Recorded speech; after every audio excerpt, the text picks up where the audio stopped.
Selamat pagi siswa-siswi.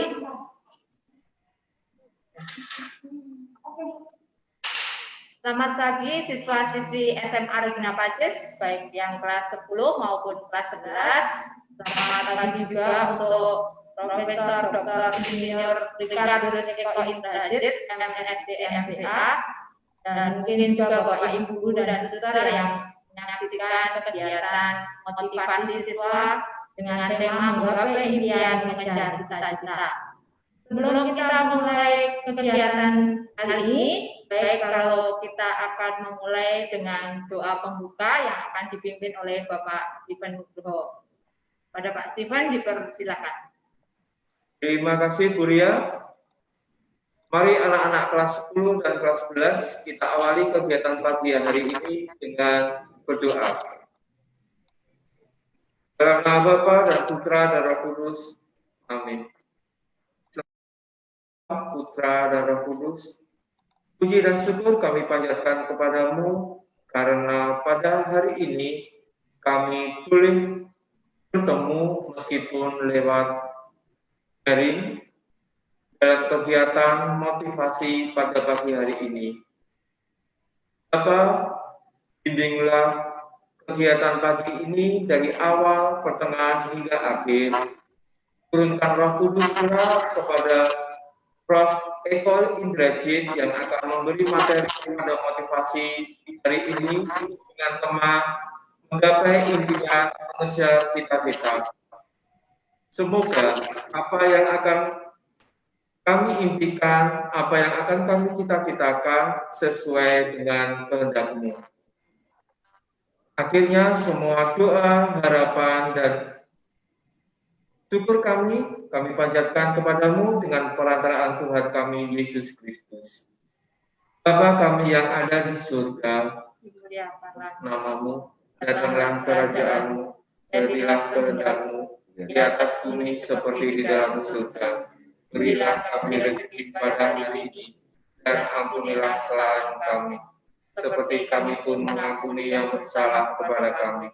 Dan janganlah masukkan kami ke dalam pencobaan, tetapi bebaskanlah kami dari yang jahat. Amin.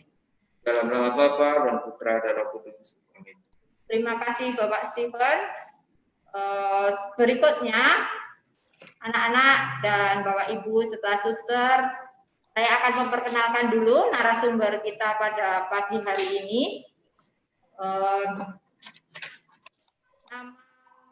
Narasumber kita pada hari ini adalah Profesor Dr. Insinyur Ricardus Eko Indrajit, MSc MBK. Selamat pagi, Prof. Eko. Selamat pagi, Ibu. Apa kabar? Oke, semoga anak-anak di rumah juga dalam keadaan sehat.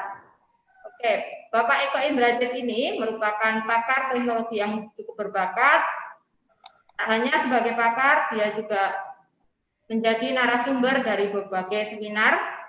Beliau lahir di Jakarta pada 24 Januari 1969. Pria yang akrab disapa Richard atau mungkin Eko G, lebih kita kenal ya Bapak Stephen, ini memulai karir di dunia teknologi sejak duduk di bangku kuliah. Beliau menuntaskan pendidikan di ITS, kemudian melanjutkan pendidikan di berbagai macam universitas, antara lain Harvard University, University of City of Manila, Patrick School of Management, Leicester University, dan London School of Public Relations. Kembalinya dari luar negeri, ayah dari 3 anak ini sempat bekerja di sebuah perusahaan multinasional seperti Price Waterhouse, Proses Bangun Nusantara, Renaissance Indonesia, Jakarta Consulting Group, Sudarpo Informatika Enterprise, dan Indokal Konsul Utama. Namun ia memutuskan keluar untuk mendirikan sebuah perusahaan konsultan teknologi independen yang membantu banyak perusahaan baik swasta maupun pemerintah. Beliau juga aktif pula membantu pemerintah dalam sejumlah penugasan, dimulai dari penunjukannya sebagai Widya Iswara Lembaga Ketahanan Nasional atau lebih kita kenal sebagai Lemhanas, yang diikuti dengan berperan sebagai staf khusus bidang teknologi informatika, Sekretaris Jenderal Badan Pemeriksaan Keuangan atau BPK, staf khusus Balitbank Departemen Komunikasi dan Informatika, staf khusus bidang teknologi informasi Badan Narkotika Nasional, dan konsultan ahli Direktorat Teknologi Informasi dan Unit Khusus Manajemen Informatika Bank Indonesia. Selain aktif sebagai konsultan teknologi informatika, suami dari Lisa Arianto, mungkin yang lebih dikenal, ini juga menjadi akademisi di beberapa universitas, antara lain Universitas Indonesia, Unika Atmajaya, Bina Nusantara University, Kartini University of Technology, Universitas Trisakti, Edith Cowan University, dan IPMI Monash University. Beliau tak hanya pandai di bidang pendidikan serta profesional, beliau juga pandai dalam organisasi. Cukup banyak organisasi yang beliau ikuti. Seolah tak pernah padam semangatnya ini, Ekoji juga telah banyak menelurkan karyanya, tercatat lebih dari 30 judul buku dan ratusan jurnal ya Pak Steven, yang telah dipublikasikan baik secara nasional maupun internasional. Mungkin ada yang dikoreksi, Prof. Eko, tentang itu CV lama itu. Anak-anakku sudah 4. Oh, sudah 4 ya sekarang. Berarti putra dari 4 anak. Ya. Yang penting belum 1, Bu. Apa? Saya juga anggota Serviam dulu. Oh, iya ya, alumni ya. Jadi saya ganti deh. Nah. Ya, anggota Serviam juga. Jadi anak-anak juga mungkin jadi lebih dekat ya dengan anggota Serviam ini dengan Prof. Eko. Gitu. Selanjutnya kita akan langsung ke pemaparan materi dari Profesor Eko Indrajit. Pada Pak Eko, silakan. Terima kasih Bu, terima kasih Bapak, selamat pagi Suster, adik-adik sekalian, teman-temanku yang kucinta, siswa kelas 10 dan kelas 11 dari SMA Regina Pacis Surakarta, selamat pagi. Salam sehat dari saya untuk Anda semua. Semoga Anda dengan keluarga dalam keadaan sehat walafiat. Nah, saya hari ini akan sharing dengan Anda semua mengenai tadi yang disampaikan judulnya sederhana, yaitu meraih cita-cita menggapai impian. Nah, untuk memastikan bahwa teman-teman sekalian di rumah bisa mendengarkan saya melalui YouTube, ya. Tolong saya dicetingkan di situ. Suara jelas, gambar jelas, atau suara mungkin tidak jelas, gambar tidak jelas. Saya tunggu di YouTube-nya. Ayo nih, saya memantau YouTube-nya sekalian. Silakan bisa menuliskan di chat. Nah, silakan live chatting untuk memastikan bahwa suara saya terdengar oleh Anda dan gambar saya juga terlihat. Saya tunggu chattingannya di YouTube. Oke.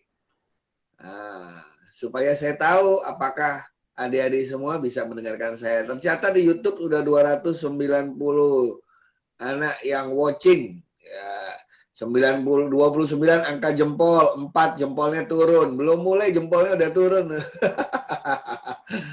Oke, selamat pagi Karunia Indah. Selamat pagi Claudio. Selamat pagi Yona. Selamat pagi Rafael. Pagi Joanna, pagi Yudas, pagi Melsa Lonika. Selamat pagi Carolina. Wah, mantap ya, suara jelas ya. Terima kasih, semua sehat-sehat ya. Oke, Mateus Bimo, terima kasih sudah dimonitor. Oke. Tolong kasih tahu saya, hari ini Anda memakai baju warna apa? Nah, itu caranya saya bisa tahu pada dengerin apa enggak ya. Nah, baju warna apa ini? Abraham Wicaksono, ikut aja. Oke, Aulias, Saskirana, Andrew, Vincentius, Daniel. Oke, good. Nah, ayo baju warna apa ini? Saya tunggu warnanya. Sambil saya mempersiapkan presentasi ya. Nah, bagaimana Ibu, Bapak, kelihatan presentasi saya? Selamat pagi Rafael Jovanka, Pagi Nasya Fatika, Andrew PWK. Ya. Presentasinya saya kelihatan? Banyak ya. Kelihatan, Prof. Sorry, saya masih ada saya pulang. Kelihatan ya presentasinya ya? Ya, kelihatan. kelihatan. Oke, mantap. Saya sambil monitor YouTube. Biar saya merasa bersama dengan teman-teman sekalian. Good. Abu-abu, biru, putih. Ricky pakai warna putih. Jason Lee pakai warna biru. Mika pakai warna merah. Ini Yudas Iskariot paling keren. Jubah warna putih. Vincentius pakai hitam. Oke, good. Nah, presentasi saya juga udah kelihatan ya, Bu. Bapak, saya mulai ya. Oke, teman-teman sekalian, judulnya sederhana, yaitu mengejar impian dan menggapai cita-cita. Khususnya, saya ingin sharing kepada Anda semua mengenai apa yang dimaksud dengan problem-based learning dan project-based learning. Nah, model pembelajaran ini tidak hanya berlaku di sekolah, tetapi juga dalam kehidupan kita, dan mulai banyak dan sangat banyak dilakukan oleh berbagai institusi yang ada di dunia. Karena mereka berlomba-lomba untuk menjadi juara. Ya. Nah, hari ini saya akan sharing ke Anda mengenai mengapa kedua hal tersebut bisa membantu Anda untuk mengejar impian dan menggapai cita-cita Anda. Ya. Nah, saya mulai dari hal yang sederhana. Setiap manusia hidup itu pasti punya cita-cita. Saya yakin Anda juga punya cita-cita.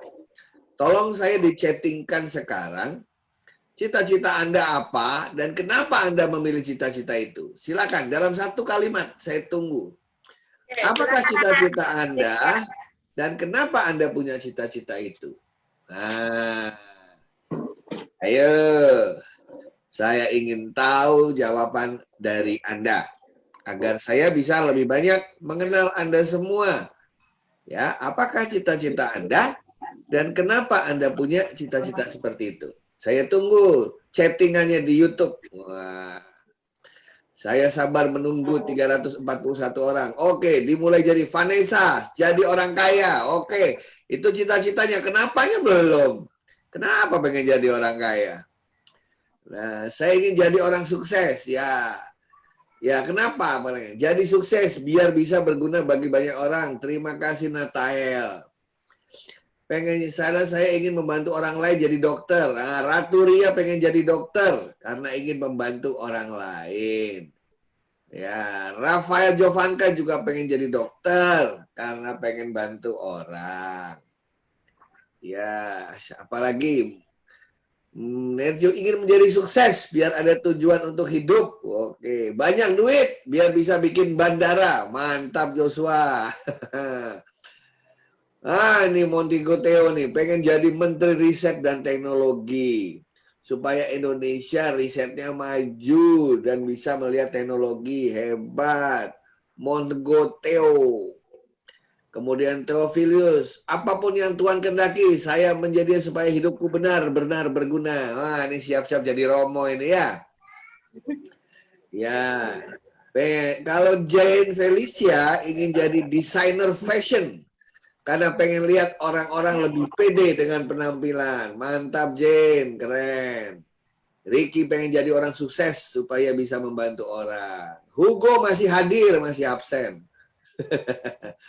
Vincentius Adrian pengen jadi ayah. Wah, ini pasti anaknya banyak. Ya. Mau jadi ayah nih anaknya pasti banyak. Ya. Ini Lili keren nih. Pengangguran banyak uang. Itu pengangguran banyak uang. Oke, bagus.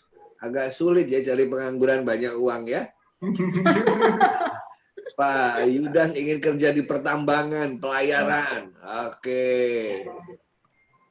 Wah, Miki protes, buset gue di skip terus. Miki jawab mau jadi apa Miki supaya nggak di skip. Miki pengen tidur seharian karena saya kurang tidur. Itu bukan cita-cita itu ya. Nanti tidur seharian disuruh tidur terus sama yang di atas, nanti rumit kita ya. Nah, apalagi nih, pengen masuk hubungan internasional Agatha. Mantap Agatha, pengen jadi diplomat ya. Oke, Meisa pengen jadi career woman biar bisa mandiri. Good, terima kasih untuk sharing Anda ke saya. Karena hidup nggak ada artinya kalau tidak ada cita-cita. Kalau tidak akan ada orang yang bisa memenuhi cita-cita Anda kecuali Anda sendiri. Ya, kalau semua orang itu bisa tercapai cita-citanya tanpa ngapa-ngapain, ya nggak ada lah orang ngapa-ngapain ya. Nggak ada sekolah, nggak ada training, nggak ada seminar, nggak ada conference, nggak ada YouTube, begitu ya. Semua orang sukses pasti dimulai dengan suatu cita-cita, kehendak, ingin jadi apa. Oke? Nah, Fabian, hati-hati kalau nggak punya cita-cita ya. Karena kalau nggak punya cita-cita nanti kita akan terombang-ambing hidupnya. Nah, mudah-mudahan ketemu orang baik. Kalau ketemu orang jahat, nanti berakhir di penjara. Banyak orang yang cita-citanya tidak jelas dari kecil, akhirnya pakai baju orange gitu ya. Nah, kalau Joanna ini pengen serba bisa, biar bisa bertahan hidup dalam jangka waktu yang lama. Wah, bagus. Nah, itu berarti Anda nanti cari bikin obat yang bisa hidup 1000 tahun. Ini URS Prev ini siapa nih? URS Prev pengen buat pesawat biar Indonesia bisa dikenal dunia. Luar biasa, salut saya. Oke, nah sekarang Anda kan sudah punya cita-cita nih ceritanya. Oke, saya punya pertanyaan kedua.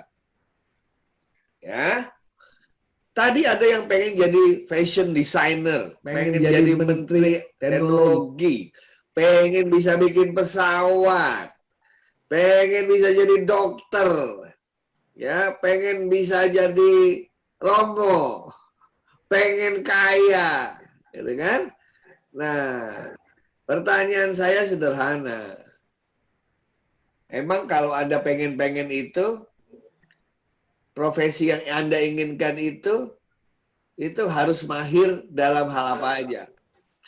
Apakah benar dokter itu harus mahir dalam pelajaran biologi aja? Saya rasa tidak demikian. What do you think? Ya, bagaimana menurut Anda? Ya, kenapa saya tanyakan ini? Karena banyak yang orang punya cita-cita tapi nggak tahu cara kesananya. Ya, nah kita kan nonton film itu Laskar Pelangi itu kan ya. Di situ aja kan yang penting adalah kita punya cita-cita, bangun dari mimpi dan bisa ke sana.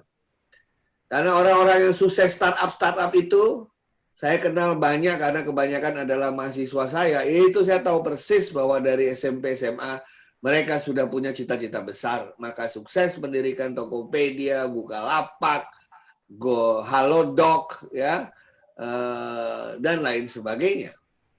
Nah, kira-kira harus pinter apa? Kalau Montego Theo mengatakan harus pinter teknik, elektrik. Oke, what else? Untuk menjadi ibu rumah tangga perlu ilmu psikologi agar dapat mengenali mental health. Bagus sekali itu. Karunia mantap. Ya, benar, untuk menjadi ibu rumah tangga yang baik Anda harus tahu ilmu psikologi. Apakah ilmu psikologi satu-satunya? Nah, itu pertanyaannya. Ya. Nah, jadi teman-teman sekalian, sekarang itu bukan kayak dulu. Zaman dulu kalau sekolah itu, ya pelajarannya kebanyakan fisika sendiri, biologi sendiri, matematika sendiri waktu zaman saya. Karena zaman saya dulu nggak ada internet.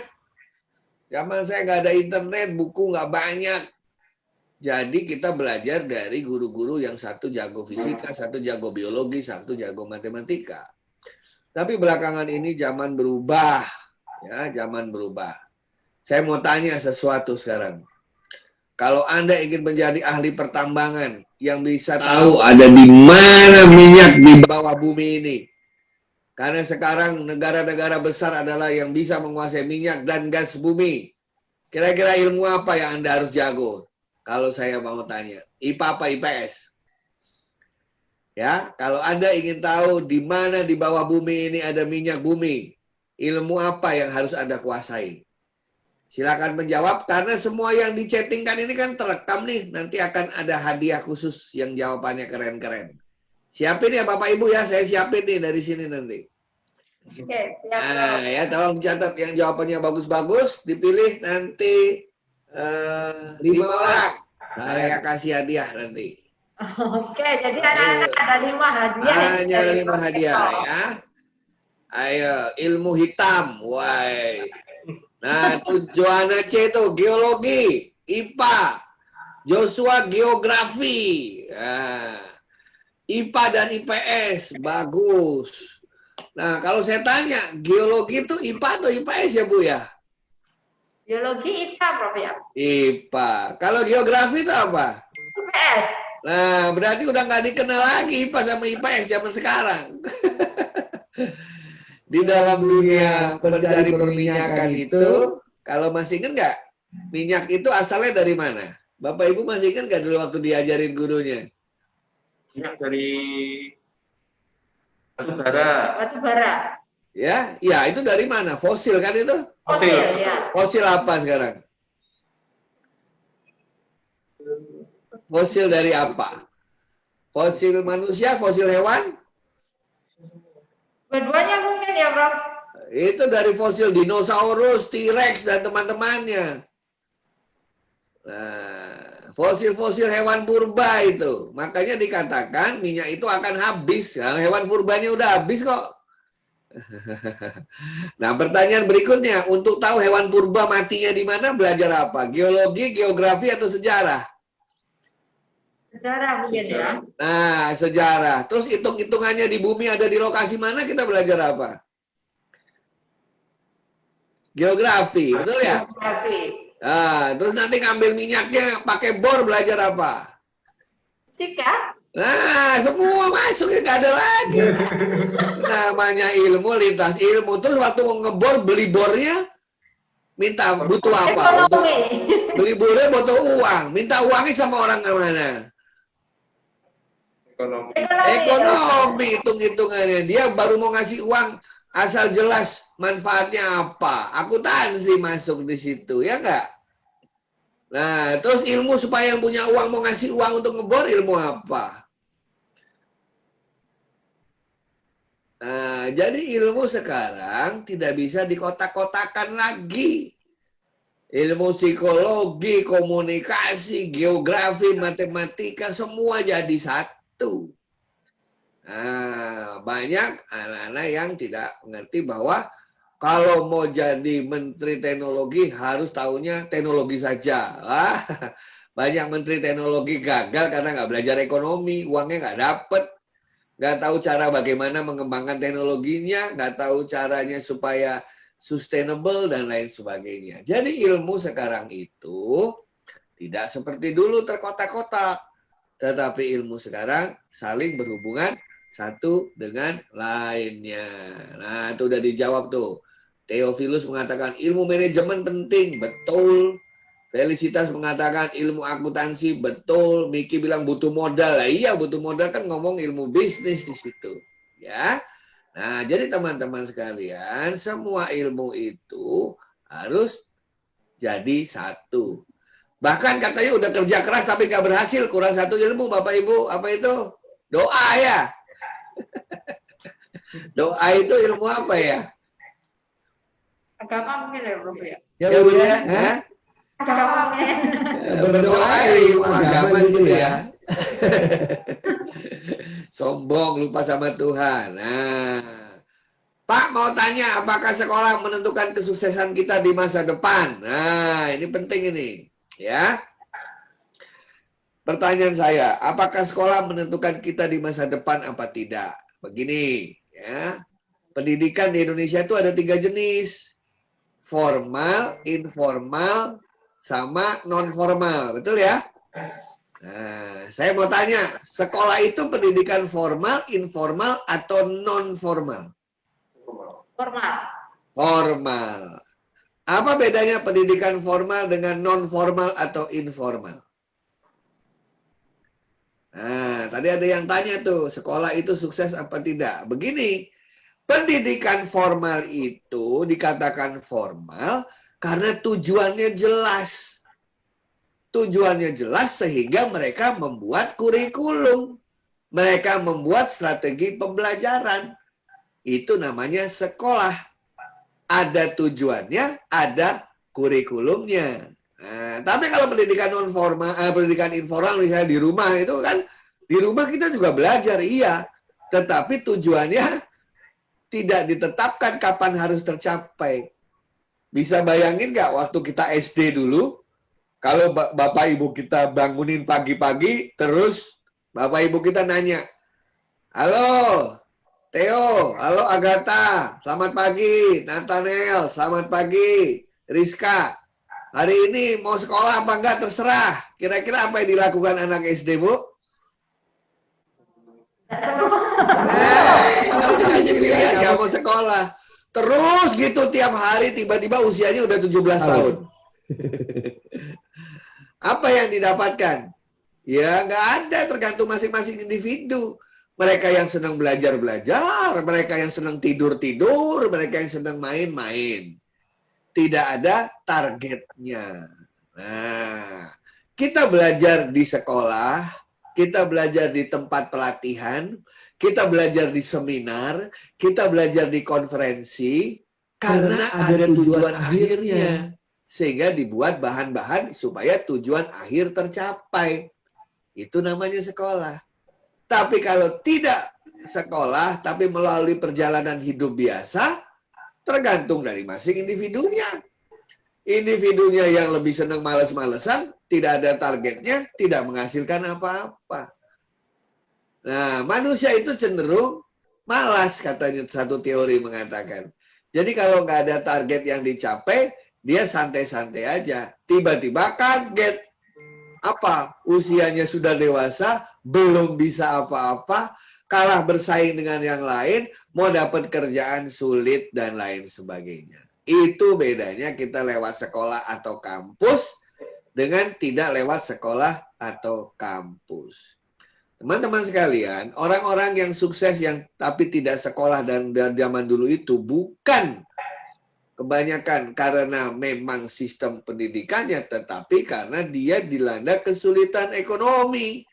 Sehingga dia struggling untuk bisa sekolah.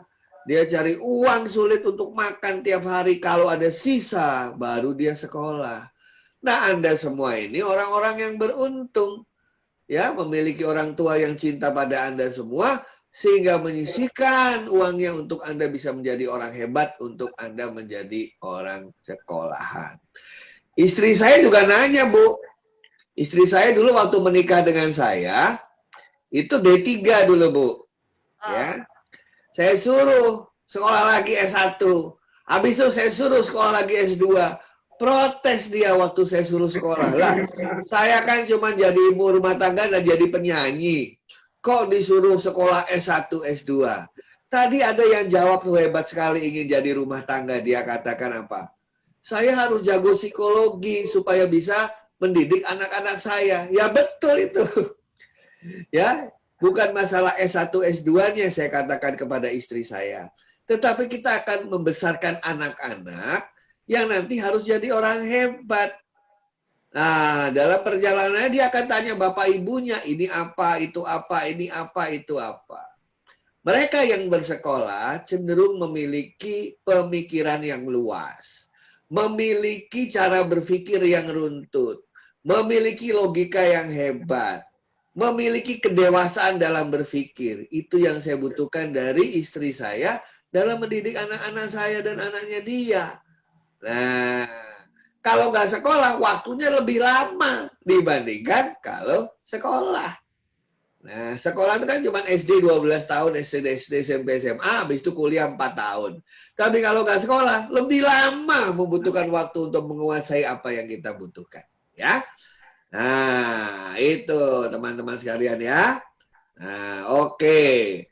Saya teruskan ya. Nah, saya sharing itu karena berdasarkan pengalaman di masa lalu ya. Nah, sekarang kita teruskan. Nah, agar Anda menguasai seluruh ilmu itu, apa yang harus Anda lakukan semasa SMA dan kuliah nanti? Ini penting. Kenapa? Karena tidak semuanya diajarkan di sekolah. Ya, tadi kan saya mengatakan, lebih lama mana Anda di sekolah apa di rumah? Apalagi pas pandemi ini. Berapa persen? Kalau sebelum pandemi, berapa persen di rumah? Berapa persen di sekolah? Berapa persen di tempat publik atau di masyarakat atau di mall? Coba kasih tahu saya teman-teman sekalian. Waktu kondisi normal itu di sekolah berapa jam ya? Di rumah berapa jam? Di luar sekolah dan rumah berapa jam? Gimana kira-kira? Bu, di SMA Regina Pasis berapa jam kalau normal? Mulai dari 6:30 sampai 1:30, Prof. Berapa jam itu? Lah, 7:30, 8:30, 9:30, 10:30, 11:30, 11:30, 1, 1:30, 2. 7 jam ya? Ya, kurang lebih. Kurang lebih 7 jam. Sehari ada berapa jam? 24 jam. Nah, terus 17 jam ada di mana? Di rumah. Di rumah. Terus selain di rumah di mana lagi? Di masyarakat. Di masyarakat. Nah, jadi ada yang tanya tadi, di mana kita belajar? Di semua tempat kita belajar.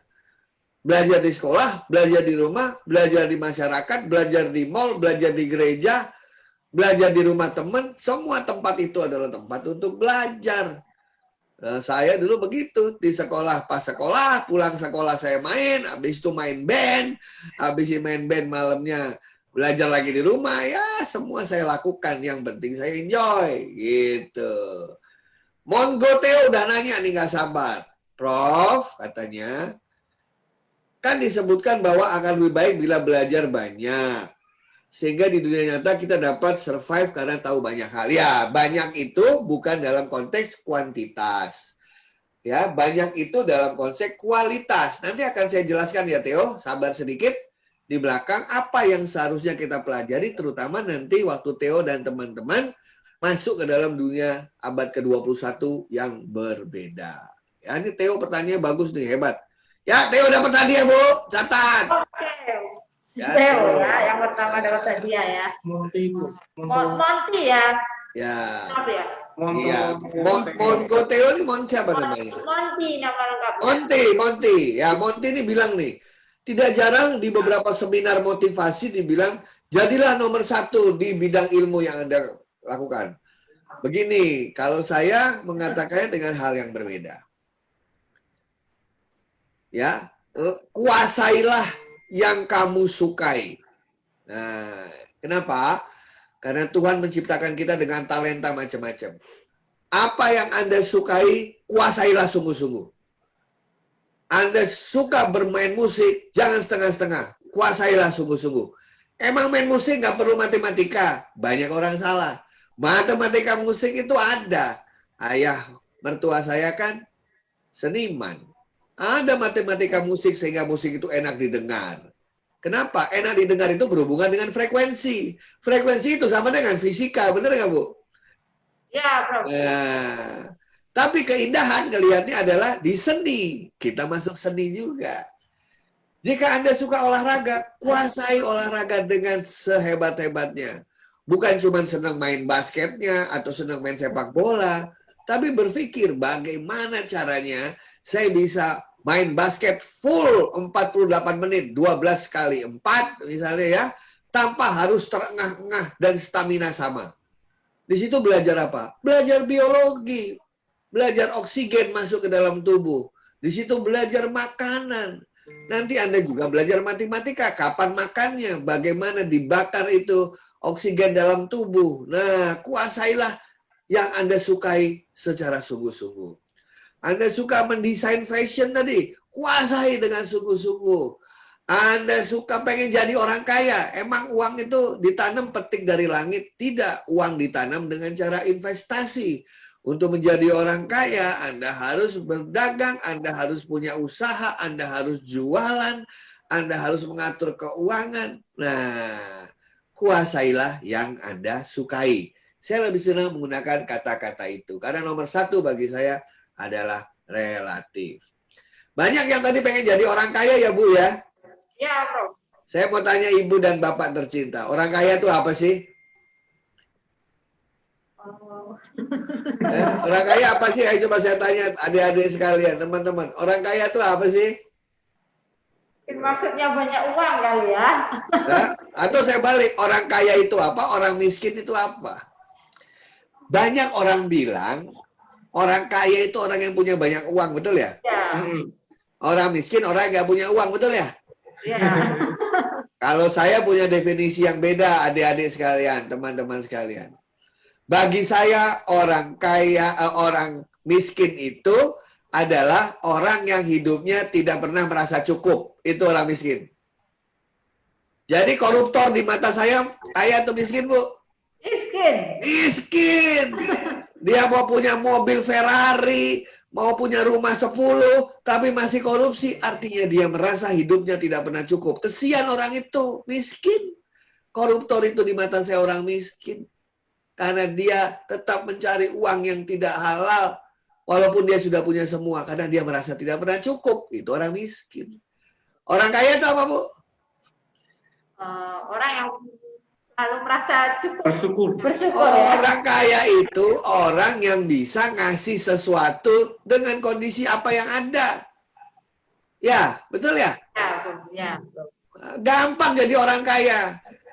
Pagi-pagi puji ayah ibumu. Oh, ayah hari ini keren, mama hari ini keren. Tuh orang kaya artinya. Anda bisa memberikan pujian. Anda bisa memberikan senyuman ke orang lain. Bisa bantuin adik yang lagi susah.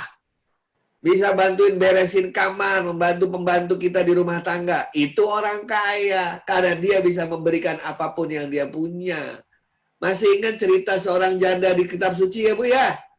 Iya, Bro. Itu di mata Tuhan tuh orang kaya itu. Dengan segala keterbatasannya, dia bisa kasih sesuatu. Nah, Anda bisa kasih pujian ke teman-teman Anda di YouTube ini. Hari ini juga, Anda sudah jadi orang kaya di mata Tuhan. Itu yang kita suka lupa. Makanya ada orang kaya yang stres, tapi banyak orang miskin yang hidupnya bahagia. Karena kaya tidak selalu berarti material. Betul, Bu ya? Ya, Bro. Coba punya banyak uang tapi sakit, tapi ketakutan, stres. Saya nggak mau pengen jadi kayak orang kayak gitu ya. Iya. Jadi adik-adik sekalian, sekarang pun Anda bisa jadi orang kaya. Kasih apapun yang Anda miliki, walaupun itu sekedar senyum, pujian, sebagian uang saku, itu sudah menjadi orang kaya ya. Jadi mudah-mudahan saat ini juga semua teman-teman SMA kelas 10-11 bisa menjadi orang kaya. Nggak usah nunggu nanti kalau jadi orang kaya. Nah, oke? Prof, Ya. ada pertanyaan, Prof. Prof, Ya. ada pertanyaan ini. Apa pertanyaannya? Adenta. Saya suka game, pengen jadi profesional, tapi Oke. orang tua saya nggak suka. Gimana ya, Prof ya? Baik, dia suka apa? Suka game dan ingin profesional dalam game. Kalau ingin jadi profesional dalam game, bilang sama orang tua, Anda pengen punya perusahaan game. Beda kan pasti. Ya kalau cuman main game itu biasa. Tapi apa? Punya perusahaan game. Bikin game. Ya, itu yang hebat gitu. Kalau cuman mainin game itu nanti kita jadi konsumen, Bu. Ya, bangsa Indonesia ini kebanyakan kita tuh menjadi konsumen. Produsennya bangsa lain. Yang kaya yang jadi produsen. Yang konsumen cuma sedikit. Saya kasih contoh, Bu ya. Ya, kalau namanya ada lomba lari, ada 1.000 orang. Paling juaranya cuma juara 1, 2, 3, Bu ya. Ya, Bro. Tapi yang menyelenggarakan perlombaan pasti juara kan? Ya. Nah, jadilah penyelenggara, pengusaha, bisnis game. Itu. Menang nggak menang, Anda pasti menang. Betul ya? Nah, jadi kalau Anda cinta game, pelajari semua game. Pelajari jenis-jenis game. Game itu bisa dipakai untuk mana saja. Banyak orang tidak tahu game bisa dipakai untuk pendidikan, game bisa juga dipakai untuk pembelajaran, gamification bisa dipakai untuk perusahaan. Sehingga kalau Anda suka game, mainkan semua game, pelajari elemen-elemen game, bikin game sendiri, Setelah itu bercita-citalah punya startup yang isinya adalah bisnis game. Di situ Anda bisa menjadi orang sukses. Jadi jangan cuma puas dengan jadi konsumen. Itu mah gampang. Tapi jadi produsen itu yang sulit. Ya, tantangannya di situ. Gimana Pak supaya saya bisa jadi produsen game? Bagaimana Pak supaya saya bisa bikin game? Disitulah kita membutuhkan sekolah. Disitulah kita membutuhkan universitas. Disitulah kita membutuhkan tempat-tempat training dan lain sebagainya. Gitu Bu, jawaban saya Bu. Terima kasih, Prof. Oke. Ada lagi Prof, pertanyaan dari Ya. Ilham Kurniawan. Ya, Misal cita-cita dan tujuan masa depan yang diinginkan sangat berbeda dengan hal yang disukai dan yang dikuasai. Bagaimana, Prof? seandainya bagaimana? Seandainya apa?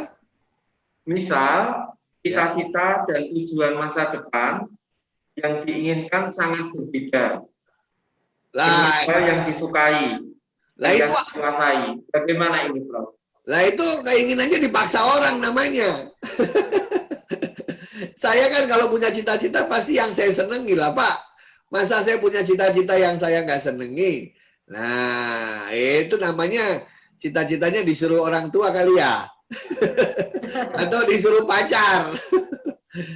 Cita-cita itu melekat pada diri manusia. Karena Tuhan menciptakan manusia dengan kelebihannya sendiri-sendiri, dengan talentanya sendiri-sendiri. Yang bisa tahu Anda itu bakatnya apa, Anda itu bisa jadi apa adalah Anda sendiri.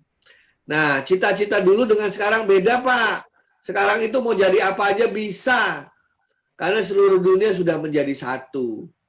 Dulu di Indonesia kalau cita-cita jadi olahragawan sulit. Tapi sekarang kita lihat bagaimana si Nainggolan sudah menjadi pemain hebat sepak bola di dunia gitu kan ya. Dulu sulit menjadi pemusik di Indonesia, tetapi sekarang Anda lihat bagaimana artis-artis Indonesia, Agnes Monica dan lain sebagainya bisa menembus dunia karena sekarang memungkinkan. Jadi sekarang itu cita-citanya jauh pilihannya lebih luas dibandingkan waktu saya kecil. Nah, begitu. Oke. Ya. Alfredo Kevin Lukito, Prof, bagaimana kalau kita belum bisa menemukan passion bakat kita? No worry, Anda pasti punya hobi kan? Itu kita punya indera keenam, punya insting untuk tahu apa yang kita inginkan. Saya dulu waktu SMA tuh taunya kalau nggak jadi insinyur, saya pengen jadi profesor gitu aja dulu. Jadi juga gitu kan ya? Keduanya, Prof. Iya, saya pengen bisa main band dulu Bu, nggak dikasih bapak ibu saya. Ya udah, saya sambil sekolah sambil main band. Sekarang saya punya band sendiri dan jadi profesor, jalan gitu kan ya. Dua-duanya. Banyak yang nggak tahu. Adik-adik sekalian, banyak yang Anda nggak tahu. Di rumah saya lengkap itu, PlayStation, Xbox, Nintendo. Saya beli sendiri, saya sambung semua. PlayStation 5 udah ada di rumah nih. Karena waktu kecil dulu mau beli nggak dikasih orang tua, Bu. Sekarang begitu punya uang sendiri, saya bikin sendiri. Hobi, beda kan ya? Nah, sesuatu yang kalau nanti kita bisa memenuhi cita-cita, bisa punya uang, bisa belilah barang itu. Ya. Oke. Ini belum masuk ke temanya, pertanyaan udah banyak banget. Iya ya, banyak ya. Ayo lagi tanya. Pak, saya mau bertanya, ini siapa? AWN itu siapa, Bu? Awan, AWN 01. AWN. Pak, saya mau bertanya, gimana merubah kebiasaan negatif menjadi kebiasaan yang positif? Wah, itu caranya banyak gitu. Ya, itu saya harus tahu dulu kebiasaan negatifnya apa, gitu kan ya. Nah, biasanya kadang-kadang yang bisa merubah negatif jadi positif tuh kalau punya pacar yang baik tuh, Bu. Saya dulu orangnya malas bangun pagi, begitu pacaran, pacar saya senangannya bangun pagi, jadi bangun pagi juga tuh saya gitu ya. Ada banyak cara mengubah negatif dengan positif. Misalnya apa? Ya itu tadi punya kemauan. Kemauannya seperti apa? Dari situ biasanya kita bisa mengubah gitu ya. Saya dulu orangnya nggak suka banyak baca, nggak suka banyak menulis gitu. Tapi gara-gara cita-cita saya pengen menjadi seorang programmer waktu itu, akhirnya saya banyak baca. Akhirnya saya menjadi programmer, sampai sekarang saya menjadi ahli security komputer misalnya. Nah, itu saya memotivasi diri sendiri. Jadi caranya negatif jadi positif adalah dengan motivasi. Dimotivasi diri sendiri atau lewat orang lain, lewat teman, lewat ayah ibu, lewat pacar, lewat teman di internet. Itu yang bisa memotivasi atau mencambuk diri kita. Oke? Nah, ini belum sampai ke ini nih, sampai ke Belum sampai penghasilnya, banyak pertanyaan ya bro ya. Ini udah dijawab Pak tadi sama teman-teman sekalian. Ini kan semua nanti akan ke kampus Bu ya, akan melanjutkan kan? Nah, SMA ya, jadi apakah sekolah dan kampus merupakan satu-satunya tempat belajar untuk dapat menggapai cita-cita Anda? Ada nggak tempat lain? Nah, saya berpandangan bahwa pendidikan formal harus, pendidikan informal dan non-formal melengkapi pendidikan formal tersebut. Jangan dibalik ya. Kenapa? Kalau Anda tidak mau mengikuti pendidikan formal, itu waktu yang terbuang lebih panjang, percayalah saya. Ya, kalau Anda tidak percaya, lihatlah mereka sekarang itu yang kembali ke sekolah lagi. Karena apa? Karena ingin memenuhi suatu hal tapi tidak sempat, sehingga mereka harus belajar lagi dari nol. Waktunya habis di masa dewasa, ya. Oleh karena itu, dan di sekolah itu bukan hanya mencari ilmu, keliru. Di sekolah itu belajar berteman. Di sekolah itu belajar bersosialisasi dengan orang lain. Di sekolah itu belajar mendengarkan pendapat orang lain tanpa kita harus marah. Di sekolah itu belajar kalau kita tiba-tiba menghadapi sesuatu yang tidak kita inginkan. Apa itu? Kuis mendadak, tes mendadak. Nah, itu dalam kehidupan itu banyak terjadi. Dan itu diringkas simulasinya ada di sekolah ya. Nah, jadi bersyukurlah Anda itu mendapatkan kesempatan untuk sekolah. Karena banyak teman-teman Anda di Republik ini yang belum menikmati pendidikan yang hebat seperti yang Anda nikmati pada saat ini. Oke? Kapan Anda tahu harus bersyukur? Nanti kalau Anda udah jadi orang tua baru tahu ya. Saya juga waktu SMA dulu senengannya sih pengennya nggak sekolah gitu ya. Belajar main terus ya. Tapi belakangan baru saya tahu setelah menjalani hidup ini. Gitu ya. Nah, sekarang saya mau tanya ini nih Bu. Bapak Ibu terutama dan adik-adik di rumah. Seperti apa sih sekolah-sekolah besar di dunia dan terkemuka di Indonesia menyelenggarakan proses pembelajaran sekarang ini? Nah, sekarang saya tanya. Sekarang udah nggak ada ujian nasional. Teman-temanku di YouTube dengan tidak adanya UN. Anda senang atau sedih, gembira, atau was-was, atau apa? Saya pengen dengar suara Anda. Dengan dihapuskannya UN, apa yang ada di kepala Anda? Apa yang ada di perasaan Anda? Senang, sedih, gembira, was-was, bersyukur? Nah, coba, bebas. Nggak ada yang menghalangi, ini YouTube. Ya, sampaikan suara hati Anda. Nah, biasa aja. Ya, waspada, bagus. Sedih, tuh ada yang waspada, ada yang sedih. Terus, apa lagi?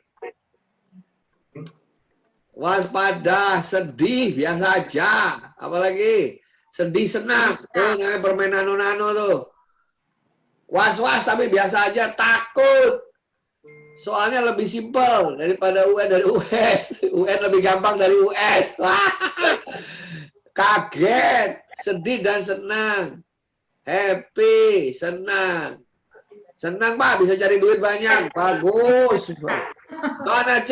Senang tapi sedih. Waka waka waka waka. Was-was, bingung, sedih. Ini kayak perasaannya perasaan nano-nano semua nih ya, campur aduk. Ada positif negatif, Stephen Lee, biasa aja, takut Prof, deg-degan.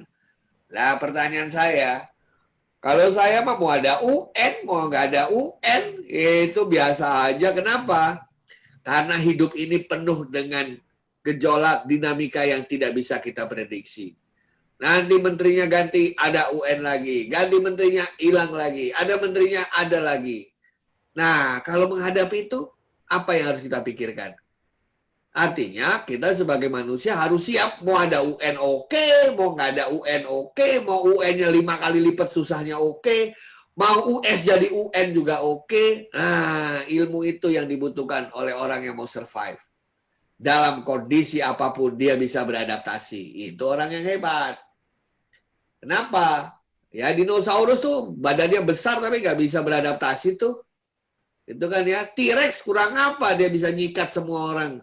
Bisa nyikat semua binatang, takut sama T-Rex. Tapi sampai sekarang T-Rex nggak ada tuh. Karena dia hanya mengandalkan kekuatan, tetapi dia tidak bisa beradaptasi. Sebaliknya yang namanya kecoa sampai sekarang masih ada. Karena kecoa itu hewan purba. Ya kan? Kenapa kecoa bisa beradaptasi? Susah matiin kecoa ya Bu ya. Itu hebatnya kecoa, hewan purba yang masih ada hingga sekarang. Susah banget. Oke, dari Nonim. Wah, Nonim ini mungkin nggak tahu nih siswa dari si kita atau bukan. Prof, kalau pendidikan mampu membuat wawasan kita lebih luas dan berpikir lebih logis, maka bagaimana dengan para mahasiswa yang saat ini ikut demo terakhir? Anda bisa jawab sendiri lah itu kan. Pendapat Anda bagaimana melihat mahasiswa seperti itu? Nah, kalau Anda bisa mempertahankan pendapat Anda, artinya Anda berpikir logis. Anda berpikir terstruktur. Artinya Anda berpikir rasional. Artinya Anda berpikir kritis. Nah, itu semua nggak bisa didapat kalau pelajaran kita pelajarannya hafalan. Benar nggak, Bu? Ya, betul. Nah, sekarang saya masuk nih, mumpung tadi si Nonim nih. Nonem dapat hadiah, tapi karena Nonem jadi nggak jelas hadiah dikasih kemana ini. Nonem, namanya siapa Nonem? Mau dikasih hadiah nih Nonem. Terang ya. Tuh, bener tuh. T-Rex ikut UN, tapi gagal terus kena meteor. Iya. Salah sendiri waktu meteor datang dia di atas bumi. Bawa masuk ke dalam gua ya. Nah, itu kalau T-Rex yang pinter. Prof, apakah benar semua ilmu itu tergantung pola pikir diri sendiri? Ini pertanyaan bagus Ibu. Siapa itu? Catherine. Catherine hebat. Ilmu itu salah satu sifat dari ilmu adalah objektif. Tidak subjektif. Subjektif adalah orang yang menggunakan ilmu itu. Nah, nanti di perguruan tinggi Anda akan belajar. Nama mata kuliahnya filsafat ilmu. Ilmu itu dikatakan ilmu kalau memenuhi sejumlah syarat.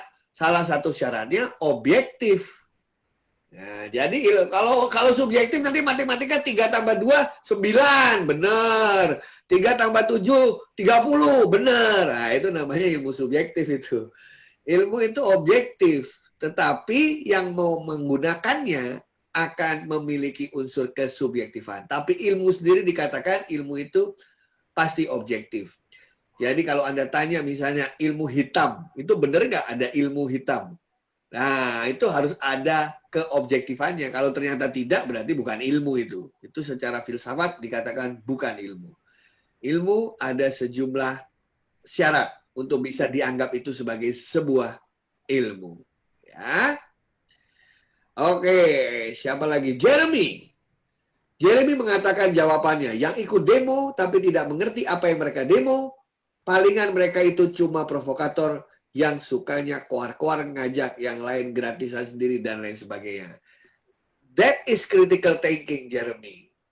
Nah, kalau kita SMA, Jeremy bisa mengatakan begitu dengan baik. Tapi nanti kalau kita sudah makin dewasa, ucapan dari Jeremy itu harus dibuktikan secara data, secara keilmuan. Supaya Jeremy nanti tidak dituntut orang lain. Karena salah satu kita yang belajar di sekolah dan kita yang belajar di perguruan tinggi adalah kita setiap kali berpendapat ada datanya. Itu bedanya orang yang makan sekolahan dengan orang yang tidak makan sekolahan atau pendidikan formal. Orang yang mengikuti pendidikan formal atau sekolah pasti berbicara ada alasannya. Alasannya karena ada fakta-fakta yang mendukung. Karena ada data yang mendukung, karena ada statistiknya, karena dia wawancara orang lain, karena dia mengambil sumber dari sumber-sumber yang bisa dipercaya, maka omongannya menjadi hebat dan dipercaya orang lain. Itu bedanya mereka yang menikmati pendidikan formal atau tidak. Ya, terima kasih Jeremy. Good thought. Ya, ada lagi dari Krisnanda ya. Prof, saya mau mengambil double degree. Nanya Prof, gimana sih rasanya ambil double degree? Wah, rasanya ambil degree sama aja saya bilang tadi. Saya mah biasa-biasa aja karena saya senengannya belajar gitu kan ya. Tapi waktu saya ngambil double degree dulu, rasanya itu saya lebih bersemangat karena teman saya makin banyak, ilmu saya makin lengkap. Jadi kalau saya bicara sama orang lain, saya bisa meyakinkan orang lain. Teman-teman sekalian, kita itu kan berkomunikasi sama orang lain supaya orang lain melakukan apa yang kita inginkan kan? Itu ada ilmunya. Gimana caranya kalau saya bisa menikah dengan seorang artis penyanyi? Ada ilmunya, saya pakai itu semua ilmu. Kalau enggak, susah, saingannya banyak. Ya enggak? Nah, gimana saya sekarang kok bisa mendapatkan banyak pekerjaan, mendapat kepercayaan dari orang lain? Karena saya memegang ilmunya. Nah, itu nanti akan kita rasakan. Double degree artinya Anda punya ilmu yang double. Anda punya kredensial yang double. Nah, orang yang menjalankan double degree itu biasanya apa? Dia meluangkan waktu kosongnya untuk lebih konsentrasi pada bidang ilmu tertentu. Nah, itu biasanya akan mendapatkan manfaat lebih. Ya, itu ya. Kalau ingin tahu lebih banyak nanti ini aja. Apa namanya? HP saya nih, HP saya 08925 0818 925 926 tuh saya kasih di chatting tuh. Atau Anda bisa buka YouTube saya, jelek-jelek saya YouTuber nih, Ekoji Channel. Ah, tuh, makanya Anda lihat di YouTube saya Prof Ekoji Channel. Itu adalah YouTube saya. Jangan lupa subscribe, like, share. Nah. Oke, saya teruskan Bapak Ibu ya. Ini pertanyaan banyak, nggak apa-apa. Saya senang kalau banyak pertanyaan. Nah, sekolah pada masa lalu teman-teman sekalian, pada zaman saya dulu, ya. Ini presentasi saya masih kelihatan ya Bu? Masih, Prof. Oke. Nah, tapi di YouTube nggak dikasih lihat. Minta tolong Pak Ustaz. Nah, biar teman-teman lihat ya. Sekolah di masa lalu itu siswanya perannya pasif, lebih banyak dengerin, gurunya yang lebih banyak ngomong. Kebanyakan basisnya konten, bermuara pada hafalan. Nah, itu sekolah itu sudah sejarah. Karena sekarang sudah ada internet, sudah ada handphone, ya, sehingga sekarang apa? Kalau sekolah tidak berubah, maka akan semakin banyak pengangguran intelektual. Karena mereka tidak tahu apa yang harus dilakukan ketika di dunia berhadapan dengan sesuatu yang tidak diajarkan di sekolah. Karena dunia itu berubah-ubah terus secara dinamis. Gitu ya. Nah, tidak seperti dulu. Dulu tuh dunia lebih stabil karena Indonesia, Malaysia, Singapura, Australia sendiri-sendiri tidak saling terhubung. Sekarang semua serba dibuka, baik fisikal maupun virtual. Akibatnya apa? Banyak sekali terjadi perubahan. Yang tentu saja waktu kita sekolah dulu belum pernah dikenal situasi perubahan itu. Ya, nah sekarang kita baru merasakan dulu pentingnya. Dulu waktu SMP belajar pandemi, endemi dan lain sebagainya, kita ngapal aja kan. Sekarang begitu ketemu pandemi benar-benar, nah, satu negara langsung bingung harus ngapain. Karena dulu mungkin waktu kecil saya juga diajarin cuma ngapal aja, pandemi adalah, gitu kan ya. Tapi ketika berhadapan dengan situasi real, semua orang menjadi gamang, semua orang menjadi takut, ragu-ragu dan lain sebagainya. Oleh karena itulah, maka sekolah masa kini, sekolah yang dikatakan hebat, sekolah-sekolah terkemuka di dunia, karena saya selain ngajar di Indonesia, saya ngajar di Amerika, saya ngajar di Australia, saya ngajar di sekolah-sekolah Rusia kemarin itu, saya baru juga kembali dari Denmark, juga ngajar sharing dengan guru-guru di sana. Ternyata sekolah masa kini itu dicirikan ketika dia apa? Mengajarkan siswanya learn how to learn. Itu yang dikatakan oleh UNESCO. Mengajari siswanya caranya belajar. Itu yang paling penting. Karena ilmu berkembang. Yang saya ketahui 5 tahun yang lalu, sekarang udah beda. Yang saya ketahui sekarang, mungkin minggu depan udah beda. Ya, yang saya ketahui minggu depan, mungkin 2 minggu lagi udah beda lagi. Karena cepat yang namanya ilmu itu. Sehingga sekolah-sekolah hebat di seluruh dunia mengajarkan learn how to learn. Gimana caranya belajar yang keren. Itulah yang dilakukan sekolah-sekolah. Jadi sekolah-sekolah yang masih modelnya ngapal, masih modelnya adalah berpusat pada gurunya, siswanya nggak boleh ngomong, lebih banyak menggunakan papan tulis, lebih banyak satu arah, itu nanti akan kesulitan siswanya menghadapi masa depan. Jadi sekarang Anda harus tahu persis kelas 10, kelas 11, ke 12, gimana belajar caranya belajar. Nah, belajar caranya belajar. Itu adalah yang keren. Saya yakin Anda yang banyak jago main gitar karena belajar dari YouTube. Anda jago main drum karena belajar dari YouTube. Ah, itu salah satu cara belajar yang benar gitu. Kalau gurunya di sekolah itu mengajarkan kita nggak jelas-jelas, itu orang yang tidak tahu learn how to learn, langsung marah-marah. Ah, gurunya payah, ah, sekolahnya jelek, karena dia tidak tahu learn how to learn.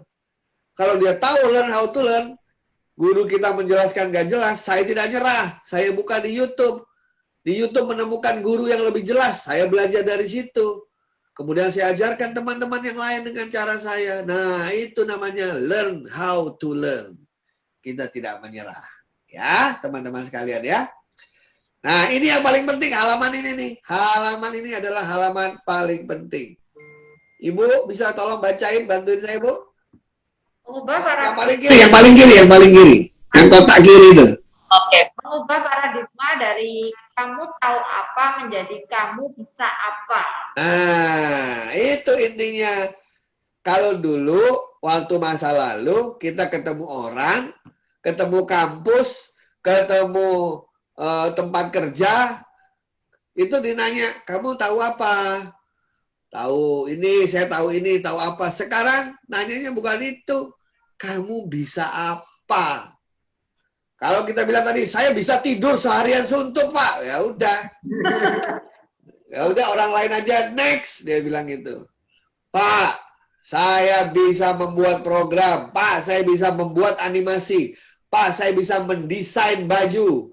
Pak, saya bisa nendang bola dari jarak 300 meter masuk ke gawang. Nah, itu artinya kamu bisa sesuatu. Orang yang tahu belum tentu bisa. Tapi orang yang bisa karena dia tahu. Inilah yang dilakukan oleh sekolah-sekolah masa kini, teman-teman sekalian. Ya, kita dilatih supaya bisa sesuatu. Bukan sekedar tahu akan sesuatu. Nah, oleh karena itulah, ya, maka sekolah-sekolah di Indonesia yang hebat-hebat kayak Regina Pacis, kayak sekolah-sekolah lain di dunia, di Singapura, Australia, Amerika, Brunei, Malaysia, Jepang, Hong Kong, you name it. Itu mereka beralih strateginya, bukan lagi berbasis konten, tapi mereka menerapkan project-based learning dan problem-based learning. Ya, pernah dengar istilah ini, adik-adikku tercinta? Wah, oke. Ilham, Pak, bagaimana jika jurusan yang diinginkan orang tua berbeda dengan jurusan yang kita mau? Padahal orang tua sudah dijelaskan. Sederhana, kalau saya berantem dengan orang tua saya, masalah apa yang akan saya ambil? Saya akan memberikan 2 hal ke orang tua saya. Yang pertama, saya berikan orang tua saya data-data mengenai yang saya inginkan tersebut.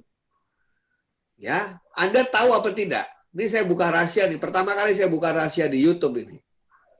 Saya mengambil jurusan komputer tahun 88. Waktu itu keputusannya tahun 86 waktu saya di SMA. Ibu saya bilang apa? Jangan apa? Ibu saya punya teman menteri waktu itu. Dia bilang begini, ngapain suruh ngambil komputer? Komputer mah les-lesan aja.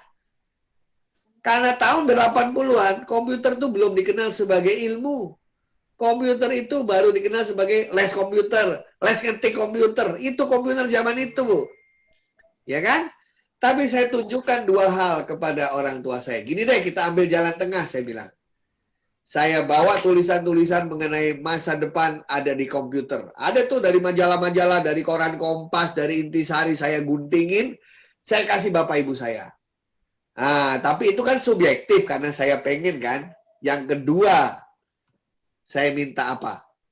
Silakan saya tolong dites minat dan bakat oleh pihak yang ketiga. Nanti saya hidupnya sukses jika apa? Waktu itu ayah ibu saya menunjuk satu tempat untuk saya dites secara psikologis, secara bakat. Dan hasilnya itulah yang akhirnya mengatakan, ya sudah silahkan ngambil komputer. Karena saya mengambil yang saya inginkan, ada dasarnya, ada alasan. Orang tua itu takut kita mengambil keputusan karena didasarkan pada emosional semata.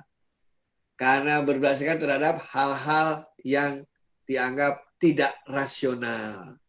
Namanya orang tua, saya juga sekarang jadi orang tua, itu rasanya semenjak bayi sampai anak udah SMA, tetap aja kita anggap dia seperti anak kecil karena saking sayangnya.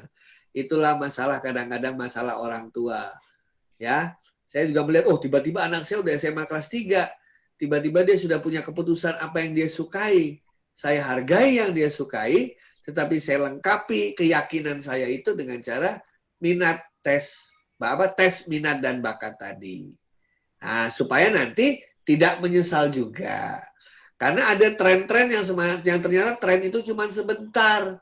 Gitu ya. Nah, masih ingat dulu misalnya macam-macam lah itu yang terjadi. Jadi orang tua bukan untuk dimusuhi, tapi untuk diajak berkomunikasi bersama. Karena tidak ada orang lain yang ingin hidup Anda sukses kecuali orang tua. Jadi orang tua itu memberikan sesuatu karena dia ingin anaknya hidup sukses. Nah, yang mungkin orang tua tidak sadar tiba-tiba anaknya sudah besar, sudah punya pemikiran sendiri, punya bakat sendiri. Jadi Anda hormatilah orang tua Anda dengan cara apa? Tunjukkan data-datanya kenapa Anda ingin seperti itu. Kalau belum bisa yakin juga, ayo papa, mama, ayah, ibu, tes minat bakat saya oleh lembaga pihak ketiga.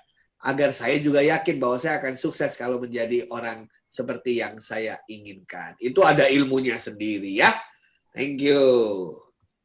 Ada lagi brother, sister? Ya. Sudah diulang sama William Ramanda. Yes. Pendapatnya tentang stigma masyarakat kalau orang pintar itu kalau yang bisa matematika dan atau fisika, padahal di matematika dan fisika, padahal di samping itu ada banyak kelebihan-kelebihan yang mungkin kurang diapresiasi. Bukan. Jadi ada kesalahan begini. Kita dulu menganggap matematika itu ilmu pasti karena semua pasti gitu ya. Ilmu sulit karena hitung-hitungan. Bukan itu sebenarnya. Sekarang saya tanya Bapak Ibu ya. Apa tujuan kita diajarin biologi waktu SD, SMP, SMA? Apa tujuannya diajar biologi? Apakah artinya semua orang nanti akan jadi dokter di kemudian hari? Kan tidak ya? SMP saya sudah diajarkan biologi. Gak peduli, semua dibelajarin biologi. Banyak yang bertanya, emang kita mau jadi dokter semua? Makanya ada yang senang biologi, ada yang benci biologi, dulu kan gitu. Bukan itu. Kita belajar biologi karena nanti kita akan menjalani kehidupan. Jadi saya harus tahu ilmu hidup. Kalau Anda pengen hidup sampai 80 tahun, Anda harus tahu makanan apa yang harus saya makan biar awet muda. Biar nggak kena kolesterol, biar nggak kena asam urat, biar nggak kena trigliserid. Nah, itu belajar biologi. Agar kita nanti kalau kena pandemi, tidak terkena virus. Itu kita belajar biologi dari SMP.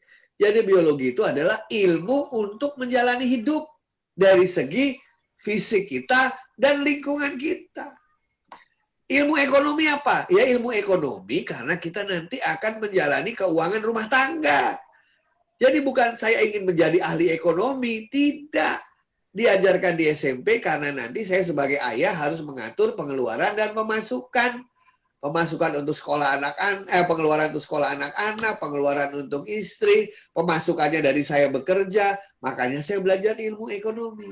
Saya belajar matematika bukan supaya jadi ahli matematika.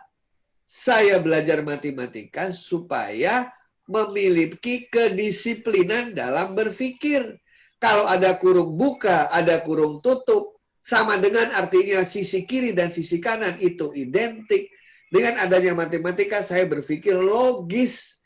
Saya menurunkan rumus itu supaya saya berpikir rasional.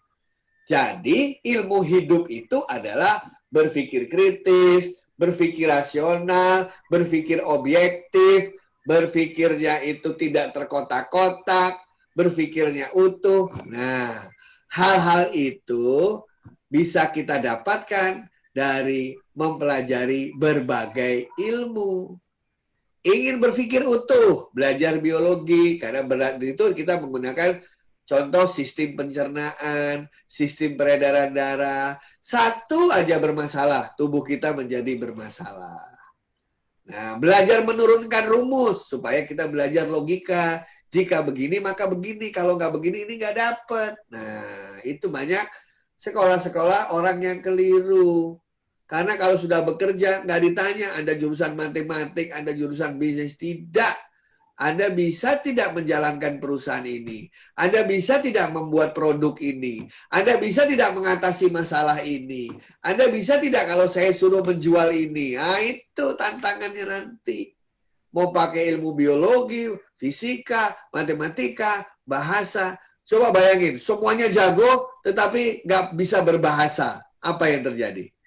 Selesai, kita nggak bisa mengkomunikasikan kejagoan kita. Banyak orang Indonesia yang pinter, tapi nggak bisa komunikasi. Akhirnya cita-citanya tidak tercapai. Sebaliknya ada yang jago komunikasi, tapi nggak bisa berbuat sesuatu. Akhirnya jadi omdo, omong doang. Nah, jadi teman-temanku yang namanya ilmu itu sekarang sudah tidak dulu. Kalau dulu ilmu tuh kayak lihat pohon dari samping tuh. Pohon kalau dari samping kan kelihatan tuh, ini batang, ada cabang, ada ranting, ada daun. Nah, jadi daun ini adalah bagian dari ilmu pasti. Daun ini ilmu sosial. Ya, secara filsafat itu masih dikategorikan, tetapi secara implementasi seperti lihat pohon dari atas. Kalau ngelihat pohon dari atas kan kita nggak tahu daun ini berasal dari batang yang mana. Karena semua daun sudah saling berhubungan untuk membuat pohon yang rimbun. Nah, itu ceritanya. Nah, oke. Nah, apa itu project based learning? Apa itu problem based learning? Nih, kalau nggak percaya. Ini tolong ditampilkan di layar ya. Ditampilkan, biar adik-adik bisa ngelihat. Nih adik-adik sekalian, tadi banyak yang nanya. Apa yang dibutuhkan di kemudian hari? Tolong bisa ditampilkan di layar, Mas. Tolong Pak Ucap untuk tampilkan di layar. Tampilkan di layar ya, biar adik-adik bisa melihat nih. Ya, nah di depan ini adik-adikku tercinta adalah hasil riset seluruh dunia.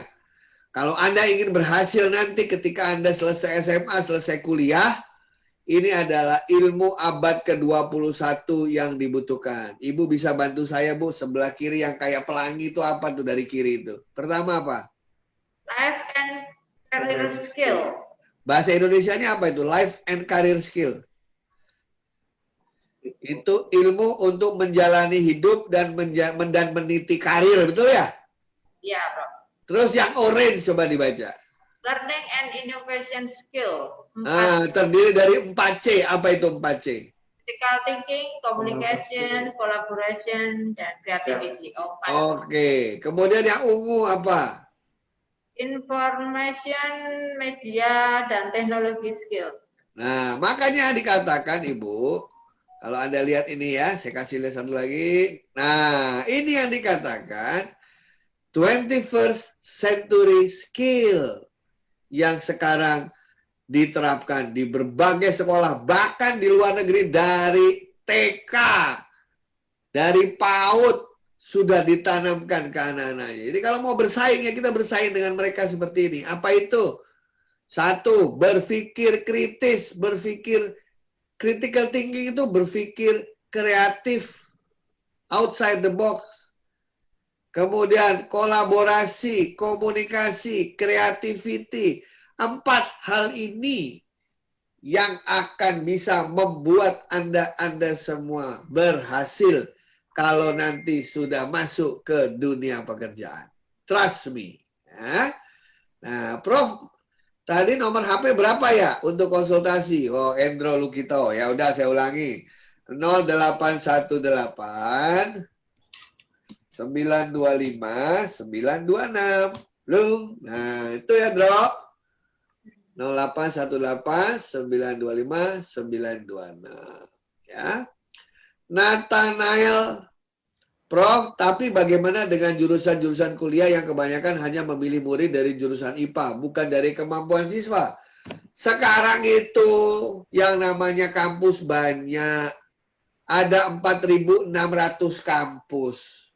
Kalau zaman dulu orang selalu mencari kampus yang ranking 1, 2, 3, ranking 1, 2, 3. Saya punya pandangan yang berbeda. Carilah kampus yang kamu banget. Apa itu kamu banget? Begini, bagi saya sekarang setiap kampus itu, terutama kampus-kampus yang Anda kenal, yang terkemuka, itu kampus yang baik. Yang baik belum tentu cocok untuk Anda. Yang cocok untuk Anda belum tentu baik juga, gitu ya. Biasanya saya itu mengunjungi kampus-kampus yang ingin saya masuki untuk mendapatkan atmosfer, untuk mendapatkan suasana. Kalau Anda sudah mengunjungi 3-5 kampus yang Anda targetkan, Anda bisa ngambil kesimpulan, saya pengen kampus yang seperti ini. Saya pengen berada di sini. Ya, kampus itu ada program studi namanya. Anda kan nanti di-enroll-nya sebagai program studi yang berada dalam kampus tersebut. Pastikan suasana kampusnya cocok untuk Anda. Ya, pastikan model pembelajarannya cocok untuk Anda. Pastikan filosofinya cocok untuk Anda. Lah kampus itu beda-beda, ada yang begitu. Pokoknya kita hanya mau menerima yang IPA saja, yaitu aturan mereka. Tapi ada juga kampus yang pokoknya hanya mau menerima yang IPS saja, ada juga. Nah, tapi ada juga kampus yang menerima IPA saja, kecuali ada yang nekat, ayo ikut tes. Kita buktikan tesnya, walaupun kita IPS, tes IPA-nya bagus. Itu biasanya kampus itu bisa menerima. Contohnya kampus, saya rektor di sebuah kampus. Dan itu sama sih saya lihat. Bagi siswa-siswa yang merasa saya bisa, saya bilang, buktikan ke saya bahwa Anda bisa. Dan saya terima itu di kampus saya. Itu namanya kebijakan afirmatif. Jadi intinya adalah, kita tidak bisa menunggu bola. Kita yang harus jemput bola. Kita yang harus perlihatkan bahwa kita berhak masuk di sana. Tapi tiap kampus itu, adik-adik sekalian, dia punya otonominya. Kampus itu punya otonominya sendiri. Punya warnanya sendiri. Anda carilah kampus yang memang secara persyaratan memenuhi apa yang Anda miliki. Nah, seperti itu ya. Kampus di Indonesia ini banyak, ada 4.603 kampus. Pasti ada kampus yang sesuai dengan yang Anda inginkan. Suasananya dan juga kualitasnya yang baik. Oke. Dari 4.603 kampus, teman-teman sekalian, yang punya akreditasi A itu hanya 2%, tidak sampai 100 kampus. Yang punya akreditasi B, kalau saya nggak salah, sekitar 28%. Ya, pilihlah kampus-kampus dari situ, dan cari yang suasana belajarnya, strateginya, caranya, cita-citanya, modelnya, environment-nya, yang cocok dengan gaya belajar Anda, yang cocok dengan apa yang Anda harapkan. Karena Anda nanti akan dewasa di dalam kampus, Anda di sana akan mulai menyenangi ilmu yang Anda benar-benar tekuni. Oke, itu jawaban saya. Ya. Nah, sekarang Bu, tadi saya ngomong problem based learning sama project based learning ya? Ya, Bro. Apa sih bedanya problem dan project? Nah, problem based learning itu kalau kita diajak berpikir untuk memecahkan masalah. Nah, kalau berpikir memecahkan masalah, yang bergerak kan otak ya Bu ya Pak ya. Ya, Bro. Otak kita yang di-challenge untuk memecahkan masalah.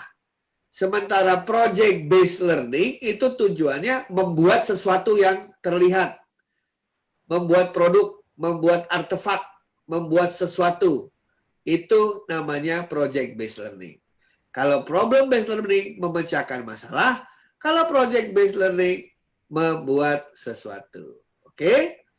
Sekarang saya pengen kasih contoh problem based learning. Saya ingin tahu seberapa hebat siswa kelas 10 dan kelas 11 dari SMA Regina Pacis Surakarta. Saya kasih contoh problem based learning. Bapak Ibu juga boleh jawab. Guru-guru boleh jawab. Buka YouTube, jawab. Anak-anak silakan jawab pertanyaan saya. Tolong tampilkan tantangan saya di depan. Ya. Bisa ditampilkan ke depan tantangan contoh problem yang saya ingin tanya kepada adik-adik tercinta yang keren-keren ini. Bisa ditampilkan ke YouTube? Ya. Pertanyaannya adalah, bisa tolong dibacain, Bu? Semenjak Indonesia merdeka, kita tidak pernah memiliki tim sepak bola yang tangguh. Mengapa?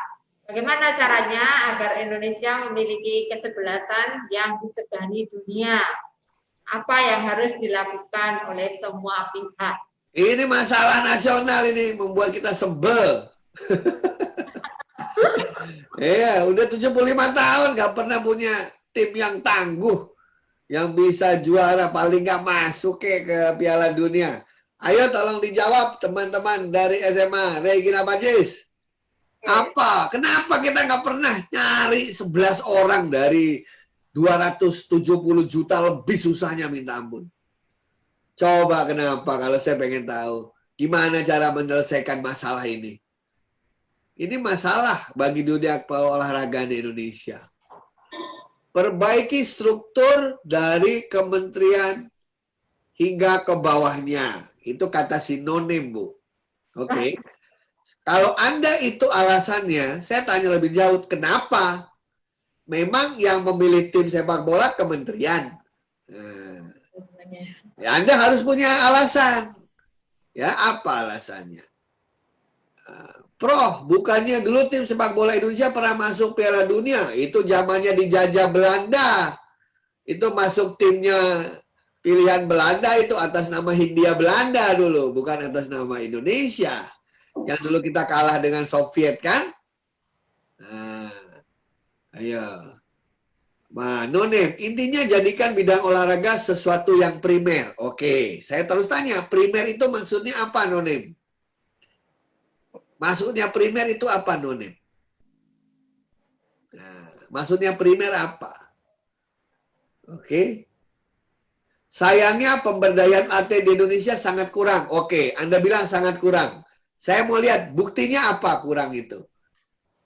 Saya ingin melihat kenapa Anda mengatakan kurang. Datanya diambil dari mana? Apa yang dikatakan kurang? Kalau nggak kurang itu yang seperti apa? Nah, terus apakah kalau kita gojrokin uang sebanyak-banyaknya akan membuat kita menjadi juara? Kenyataannya Brunei uangnya tidak berseri, nggak juara tuh timnya. Nah, ayo kita pikir. Catherine, yang pertama adalah karena pada saat itu Indonesia masih menggunakan nama Belanda dan masih di bawah. Nah iya, ini pertanyaan bukan itu. Pertanyaannya adalah gimana caranya kita punya tim yang tangguh supaya isu kalah terus terselesaikan. Nathaniel, ya dari situ semua bidang harus membantu dokter, mungkin bisa membantu di bidang konsumsi bagi calon-calon pemain. Nah, Nathaniel mulai hebat tuh. Ternyata masalah menang tidak ada masalah biologi juga. Ada masalah makanan juga. Saya 2 tahun yang lalu pergi ke sekolah di mana Ronaldo dilahirkan. Banyak orang yang tidak tahu, Bu. Tahu nggak syarat masuk ke sekolah bolanya Ronaldo itu apa, Bu? Apa, Bro? Harus berprestasi di sekolahnya. Kenapa demikian syaratnya, Bu? Karena main bola itu juga pakai otak. Ya, Anda harus mengambil keputusan. Anda harus memimpin orang lain. Kan, di situ ilmu-ilmu matematika dibutuhkan, ilmu komunikasi dibutuhkan. Gimana Anda mau jadi kapten kalau tidak bisa berkomunikasi dengan orang lain? Gimana Anda akan memutuskan kira-kira orang ini akan gocek ke kiri atau gocek ke kanan? Seperti orang mau bertinju, tahu dari mana dia akan jab, dia akan uppercut, atau dia akan hook. Itu ada ciri-ciri tubuhnya, dipelajari secara biologi dan sport science. Nathanael mulai mengerti di situ. Bahkan dokter-dokter itu dilibatkan untuk tahu makannya harus seperti apa. Pergerakan oksigen harus seperti apa kalau berlari. Coba dilihat tim Indonesia. Habis babak pertama, langsung lemes dia. Babak pertama bisa menang, babak kedua disusul. Nah, itu data-data itu dikumpulkan semua. Apalagi kira-kira permasalahannya? Kita lihat secara data satu persatu. Theophilus Santoso. Karena di Indonesia sistem komunikasinya kurang dan banyak. Oke, 2. Kita bisa melihat cara dahulu Belanda membawa. Hebat. Ini Theophilus sudah hebat. Kita bisa melihat dulu Belanda bisa membawa seperti apa. Nah, kita pelajari yang berhasil. Kita pelajari Brazil, kita pelajari Argentina. Apa yang ada, apa yang tidak. Jepang coba. Jepang sama Korea tidak pernah berpikir akan masuk Piala Dunia dulu itu. Tiba-tiba mereka bisa masuk, bahkan masuk ke semifinal. Itu kalau Anda lihat, dia menggunakan teknologi dan ilmu yang namanya sport science. Sehingga membuat mereka bisa masuk ke dalam, tidak hanya masuk Piala Dunia, tapi masuk semifinal. Itu semua pakai ilmu, teman-teman. Bukan asal-asalan, nih orang larinya cepat, ambil. Lihat gaya hidupnya.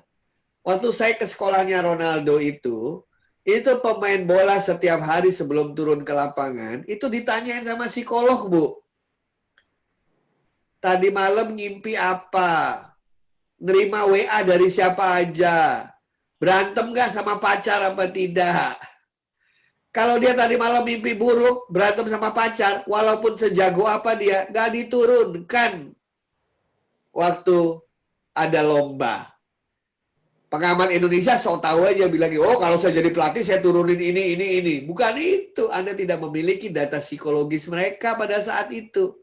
Nah, orang yang lagi berantem sama pacarnya tadi malam mimpi buruk itu pasti tidak konsentrasi. Mau diturunin walaupun dia jago, kalah dia. Nah, gitu ya. No name. Taufik Hidayat mengatakan perhatian terhadap olahraga di negara ini telah diganggu dengan adanya banyak pemain kotor di dalam sistem. Betul. Sekarang dibalik, supaya tidak ada permainan kotor dalam sistem, apa yang harus dilakukan, No Name? Nah, lihat Bu. Jawaban dari teman-teman sekalian, dari adik-adik sekalian, lihat. Panjang-panjang jawabannya, dan semuanya bagus-bagus.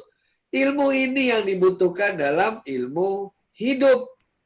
Tetapi saya ingin Anda melihat itu, melihat kasus PSSI ini, melihat kasus tim sepak bola ini, dari segi kesehatan, lihat dari segi ekonomi, lihatlah dari segi psikologi, lihatlah dari segi sejarah, lihatlah dari segi demografi pemain, lihatlah dari semua segi itu.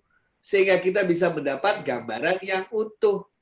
Kalau kita hanya melihat dari segi ekonomi saja, buktinya Brunei yang uangnya kaya tidak juara-juara juga. Kalau kita melihat dari postur tubuh saja, ya kenapa nggak suruh orang yang jago voli sama basket aja main bola? Kalau kita hanya melihat dari segi demografi saja, ya kita serahkan orang-orang yang secara fisik itu memiliki kekuatan. Kalau kita lihat dari segi biologi saja, ya kita kasih syarat aja, pokoknya badannya gempal, larinya cepat. Ternyata nggak menang juga. Jadi kita melihat dari berbagai segi secara utuh. Ketika melihat dari segi kesehatan, kita belajar biologi. Ketika kita melihat dari segi demografi, kita belajar sejarah. Ketika kita melihat dari segi keuangan nasional, kita belajar ekonomi. Ya, ketika kita lihat dari segi dari segi makanan misalnya, belajar lagi ilmu biologi, dan lain sebagainya. Nah, ini yang harus kita biasakan berpikir, terutama sejak SMA. Karena SMA itu jembatan menuju perguruan tinggi. Perguruan tinggi di Indonesia sekarang basisnya kebanyakan problem based dan project based. Kalau Anda tidak terbiasa berpikir seperti ini waktu SMA, nanti keteteran di perguruan tinggi. Ya, nah, itu yang bantu Anda ketahui. Itu contoh ya problem. Problem kedua misalnya. Teman-teman sekalian, kalau saya boleh tanya, saya ingin belajar dari Anda semua. Gimana caranya supaya hoax di Indonesia ini berkurang ya? Ayo, tolong saya dikasih nasihat. Saya ingin dinasihati oleh Anda semua. Saya ingin mendapatkan masukan dari Anda semua. Bagaimana caranya supaya hoax atau berita bohong di internet Indonesia ini berkurang? Kasih saya pendapat Anda. Gimana caranya? Kita harus ngapain supaya hoax di internet berkurang di negara kita ini? Karena ini menjadi isu, gara-gara hoax kita jadinya berantem, dipecah belah. Jadinya terjadi ketegangan di masyarakat. Nah, saran Anda apa? Boleh saya tahu, saran Anda apa? Supaya tidak banyak hoax di Republik ini. Paulus Raka mengatakan, bagi yang membuat hoax, dilacak sampai dapat lalu dihukum, Prof. Hebat Paulus. Paulus melihat dari segi legal, melihat dari segi hukuman, melihat dari segi punishment, supaya mereka kapok. Oke. Nanti saya minta Paulus, ilmu hukuman ini namanya ilmu behavioristik. Namanya ilmu stick and carrot. Namanya reward and punishment. Anda pelajari apakah ilmu reward and punishment selalu ampuh diterapkan dalam dunia internet. Oke. Joanna mengatakan, menurut pribadi semuanya harus netral, sementara Indonesia memiliki kecenderungan melihat hal yang besar. Oke. Berawal dari sekolah yang memiliki tujuan yang benar agar kita mengerti sesuatu. Oke. Christine Jose. Caranya dengan memberikan edukasi pada masyarakat luas dan informasi yang diberikan harus dibuktikan dengan fakta dan tahapan. Oke, bagus. Jadi kita mengajari agar kita selalu curiga dengan berita-berita yang bombastis gitu ya. Ada lagi yang mengatakan meningkatkan ilmu di sekolah dalam critical thinking. Sehingga dalam melihat hal tersebut, pola pikir dan sudut pandang kita menjadi baik. Betul. Betul ya? Jadi kita tidak mudah terpercaya atau tidak mudah terhasut dengan adanya hoax itu. Lord Ilham, masyarakat harus lebih menggali secara dalam mengenai berita tersebut. Bukan dibagikan ke orang-orang. Super sekali, hebat, wise sekali. Betul. Banyak orang nggak tahu ya, kalau kita forward berita palsu, forward berita bohong, forward berita fitnah, itu yang memforward bisa kena undang-undang ITE loh, karena itu termasuk dianggap mendistribusikan hal-hal yang bersifat ilegal. Ya? Nathaniel Berta, jumlah hoax itu mungkin nggak bisa berkurang, bagus. Tetapi kesadaran itu yang penting, setuju saya. Kenapa jumlah hoax gak akan berkurang? Karena orang jahat ini ya masih banyak aja di dunia ini. Ya, setan dan malaikat kan jumlahnya kurang lebih sama gitu ya. Tapi bagaimana hoax tersebut tidak mempengaruhi kita. Tidak menjadi dasar kita dalam mengambil keputusan. Tidak membuat kita mudah tersulut. Tidak membuat kita emosi. Kematangan emosi jauh lebih penting. Lihat Bapak Ibu guru sekalian, lihat dari jawatan teman-teman ini, saya memang melihat bahwa SMA Regina Pacis ini hebat, muridnya hebat-hebat jawabnya, lihat kritis-kritis. Saya yakin Anda semua bisa mencapai cita-cita Anda nanti, bisa memperoleh kampus yang Anda inginkan. Caranya adalah mulailah berpikir gimana caranya menyelesaikan masalah. Tidak saja melalui tantangan yang diberikan oleh sekolah, tapi juga di dalam dunia sehari-hari. Dan melihat masalah itu harus utuh.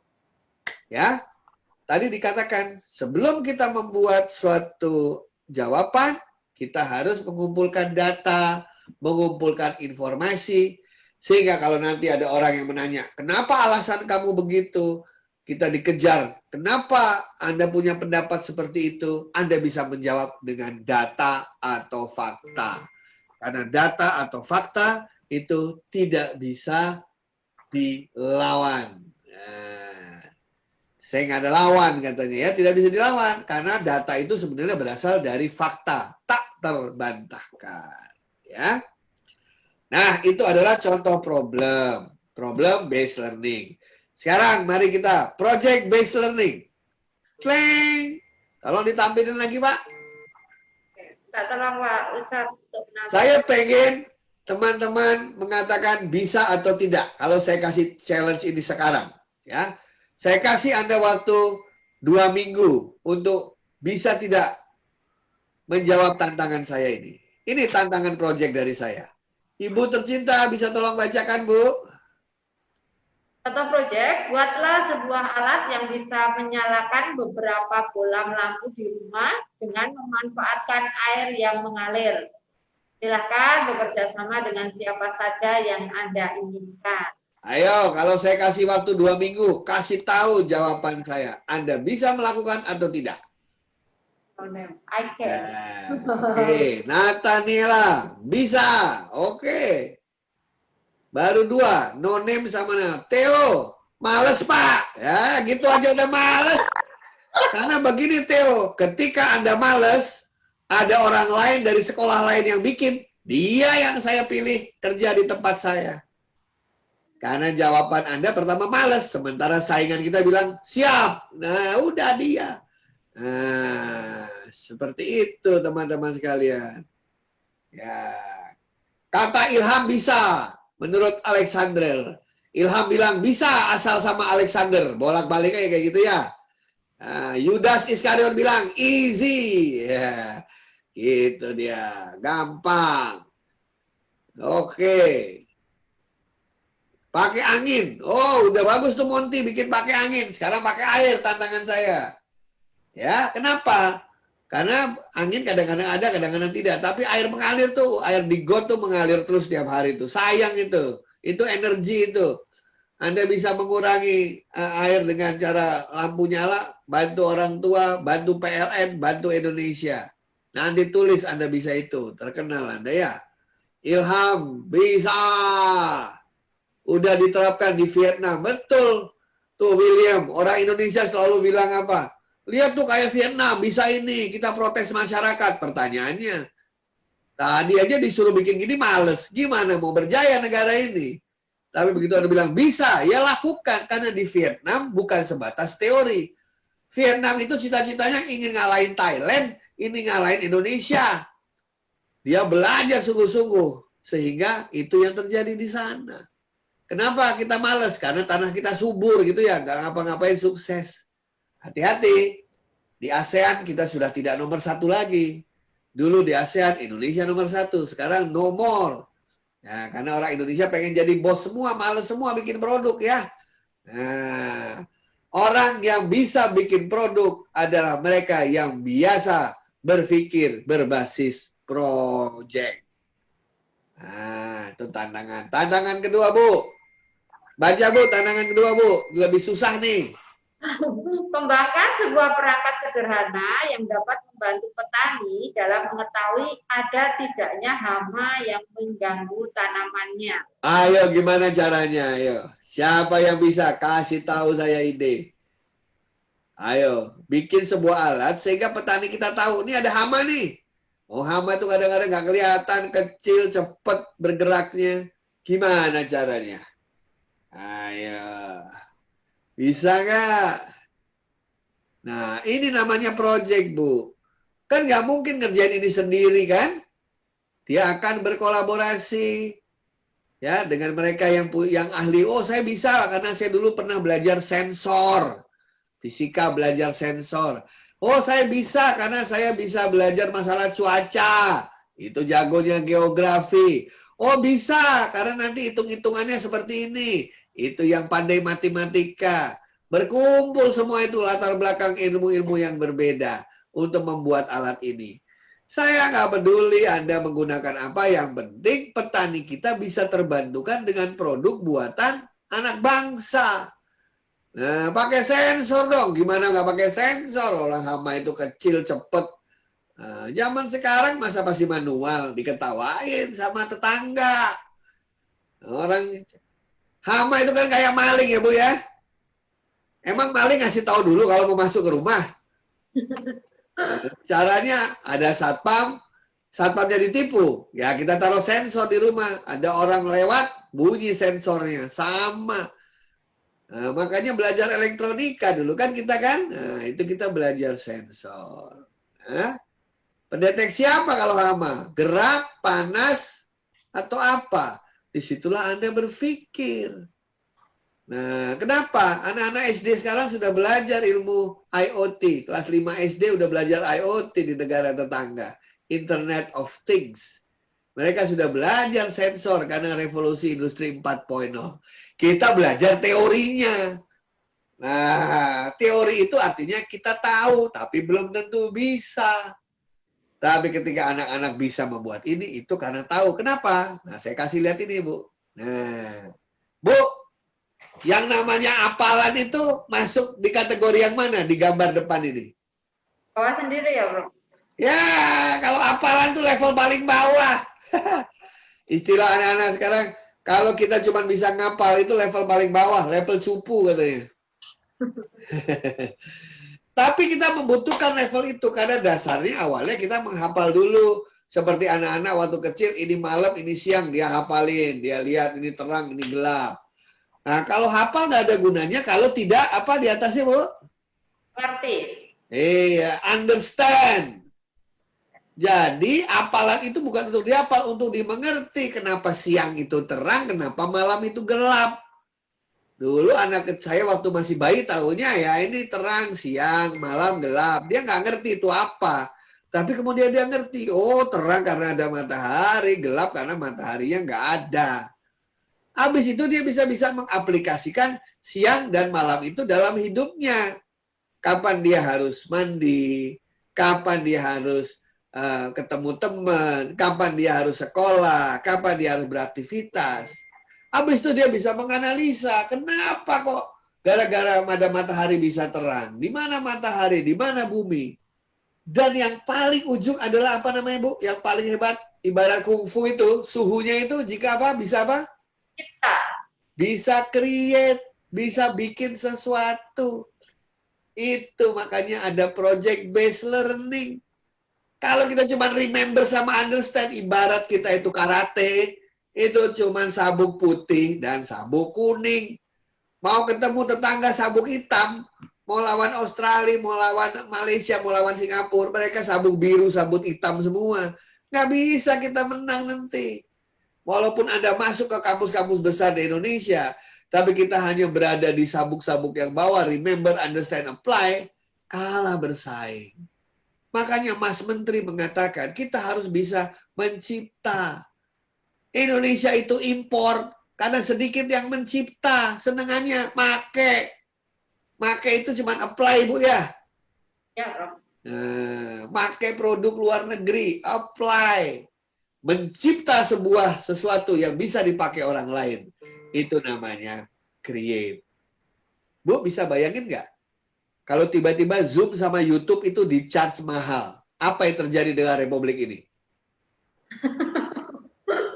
Saya tanya, tiba-tiba YouTube sama Zoom di-charge mahal sekali. Apa yang terjadi dengan dunia pendidikan di Indonesia pada masa pandemi ini? Agak kerepotan. Kerepotan. Karena apa? Kita nggak bisa mengontrol itu, bukan ciptaan kita itu. Ciptaan orang lain, terserah dia. Kita pemakai. Nah, jadi teman-teman sekalian, makanya dari kecil itu diajarin nggak diajarin, kita harus belajar mencipta, membuat sesuatu. Apapun itu hal yang kecil gitu ya.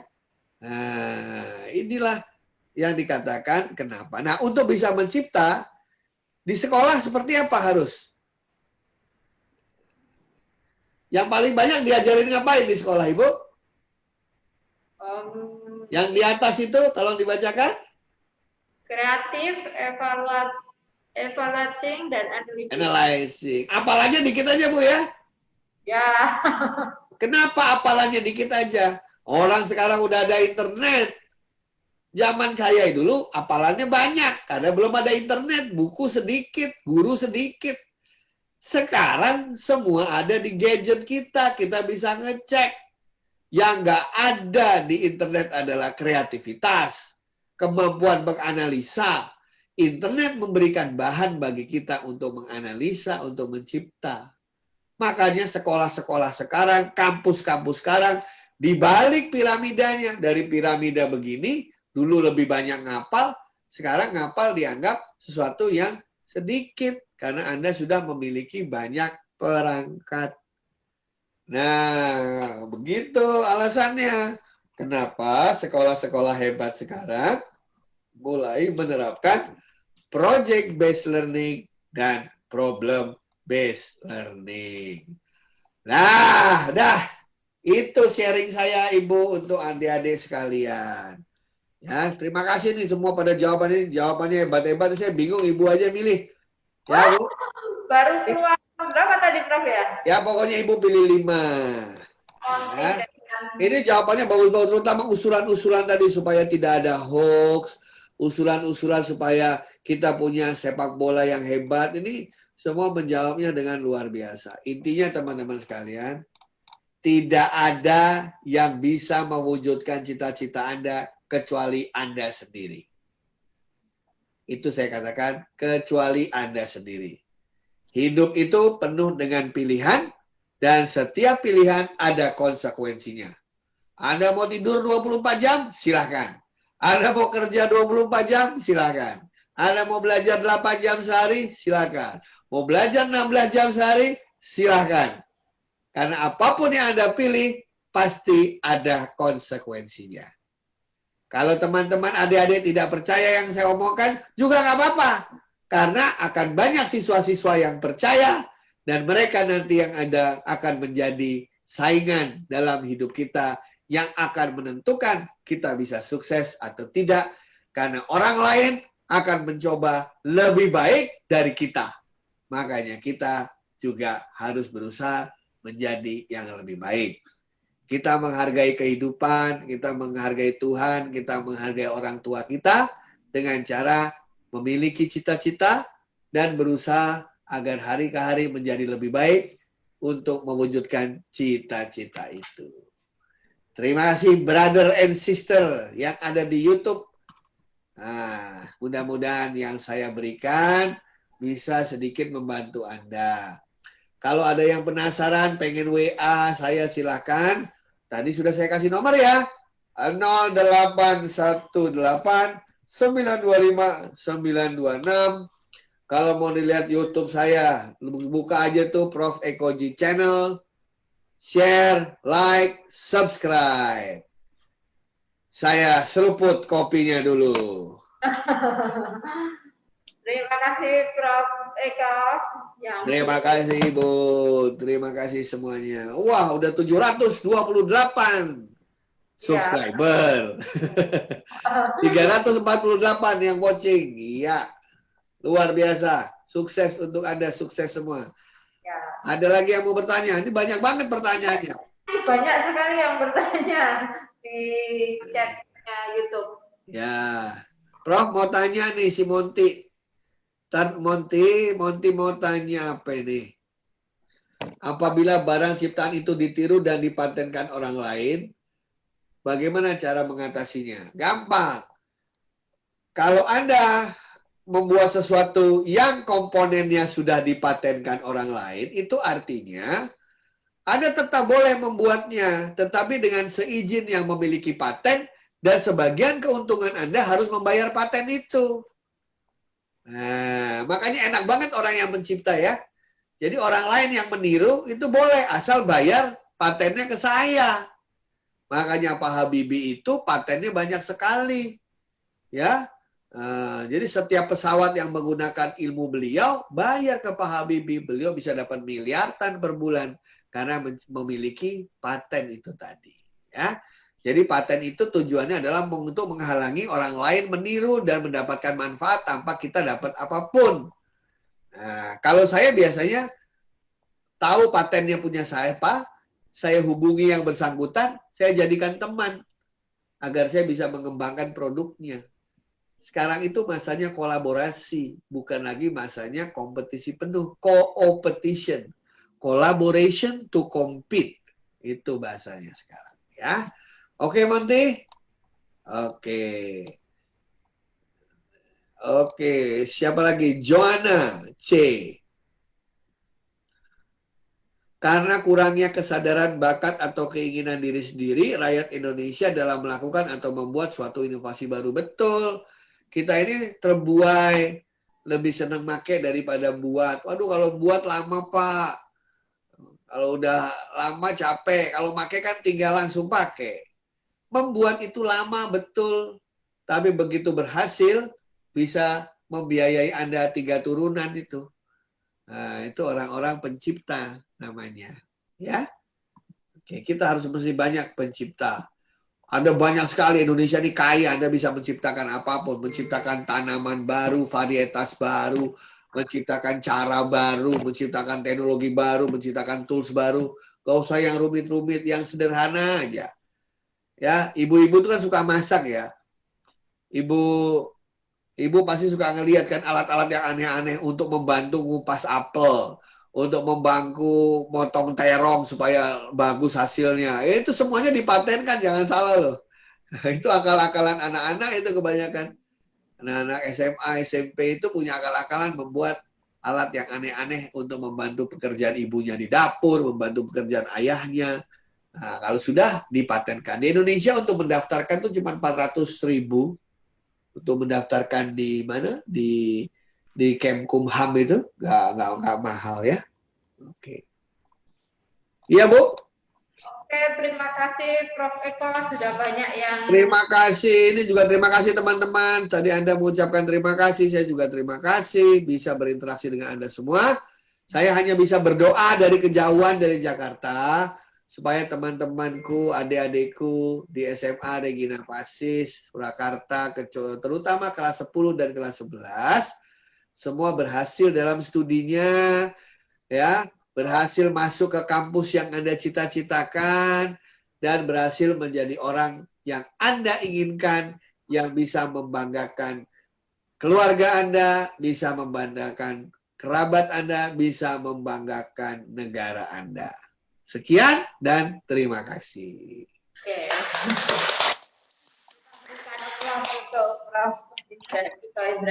Oke. Terima kasih Profesor Indrajit dan terima kasih Ibuku. Kelas 10 dan kelas 11 maupun siapa saja yang tidak bergabung di baik di YouTube maupun Suster Vero yang bergabung di Zoom. Iya, Suster Vero, atau sambil rapat ya sama provinsial. Salam untuk Suster Vero tercinta. Ya. Semoga apa yang disampaikan bermanfaat bagi anak-anak baik kelas 10 maupun kelas 11. Tetap semangat menggapai impian dan mengejar cita-cita. Kita tutup pertemuan hari ini dengan berdoa. Mari kita siapkan hati kita untuk berdoa. Dalam nama Bapa dan Putra dan Roh Kudus. Amin. Bapa yang di surga, terima kasih kami haturkan kepadamu atas bimbinganmu selama kegiatan motivasi ini berlangsung. Kami mohon semoga sharing dari Prof. Eko menjadikan kami lebih bersemangat dalam proses belajar kami di semester genap ini. Dan akhirnya semoga apa yang kami cita-citakan sesuai dengan kehendak-Mu dalam diri kami. Syukur dan harapan ini kami serahkan kepadamu melalui perantaraan Kristus Tuhan kami. Kemuliaan kepada Bapa dan Putra dan Roh Kudus seperti pada permulaan, sekarang, selalu, dan sepanjang segala abad. Amin. Dalam nama Bapa, Putra, dan Roh Kudus. Amin. Ya. Terima kasih sekali lagi untuk anak-anak kelas 10 dan kelas 11 dan untuk Profesor Eko Indrajit. Salam dari kami SMA Regina Pacis. Tetap jaga kesehatan dan tetap semangat dalam belajar. Salam Serbia. Terima kasih. Prof? Nanti kita minta PPT-nya boleh? Oh iya, saya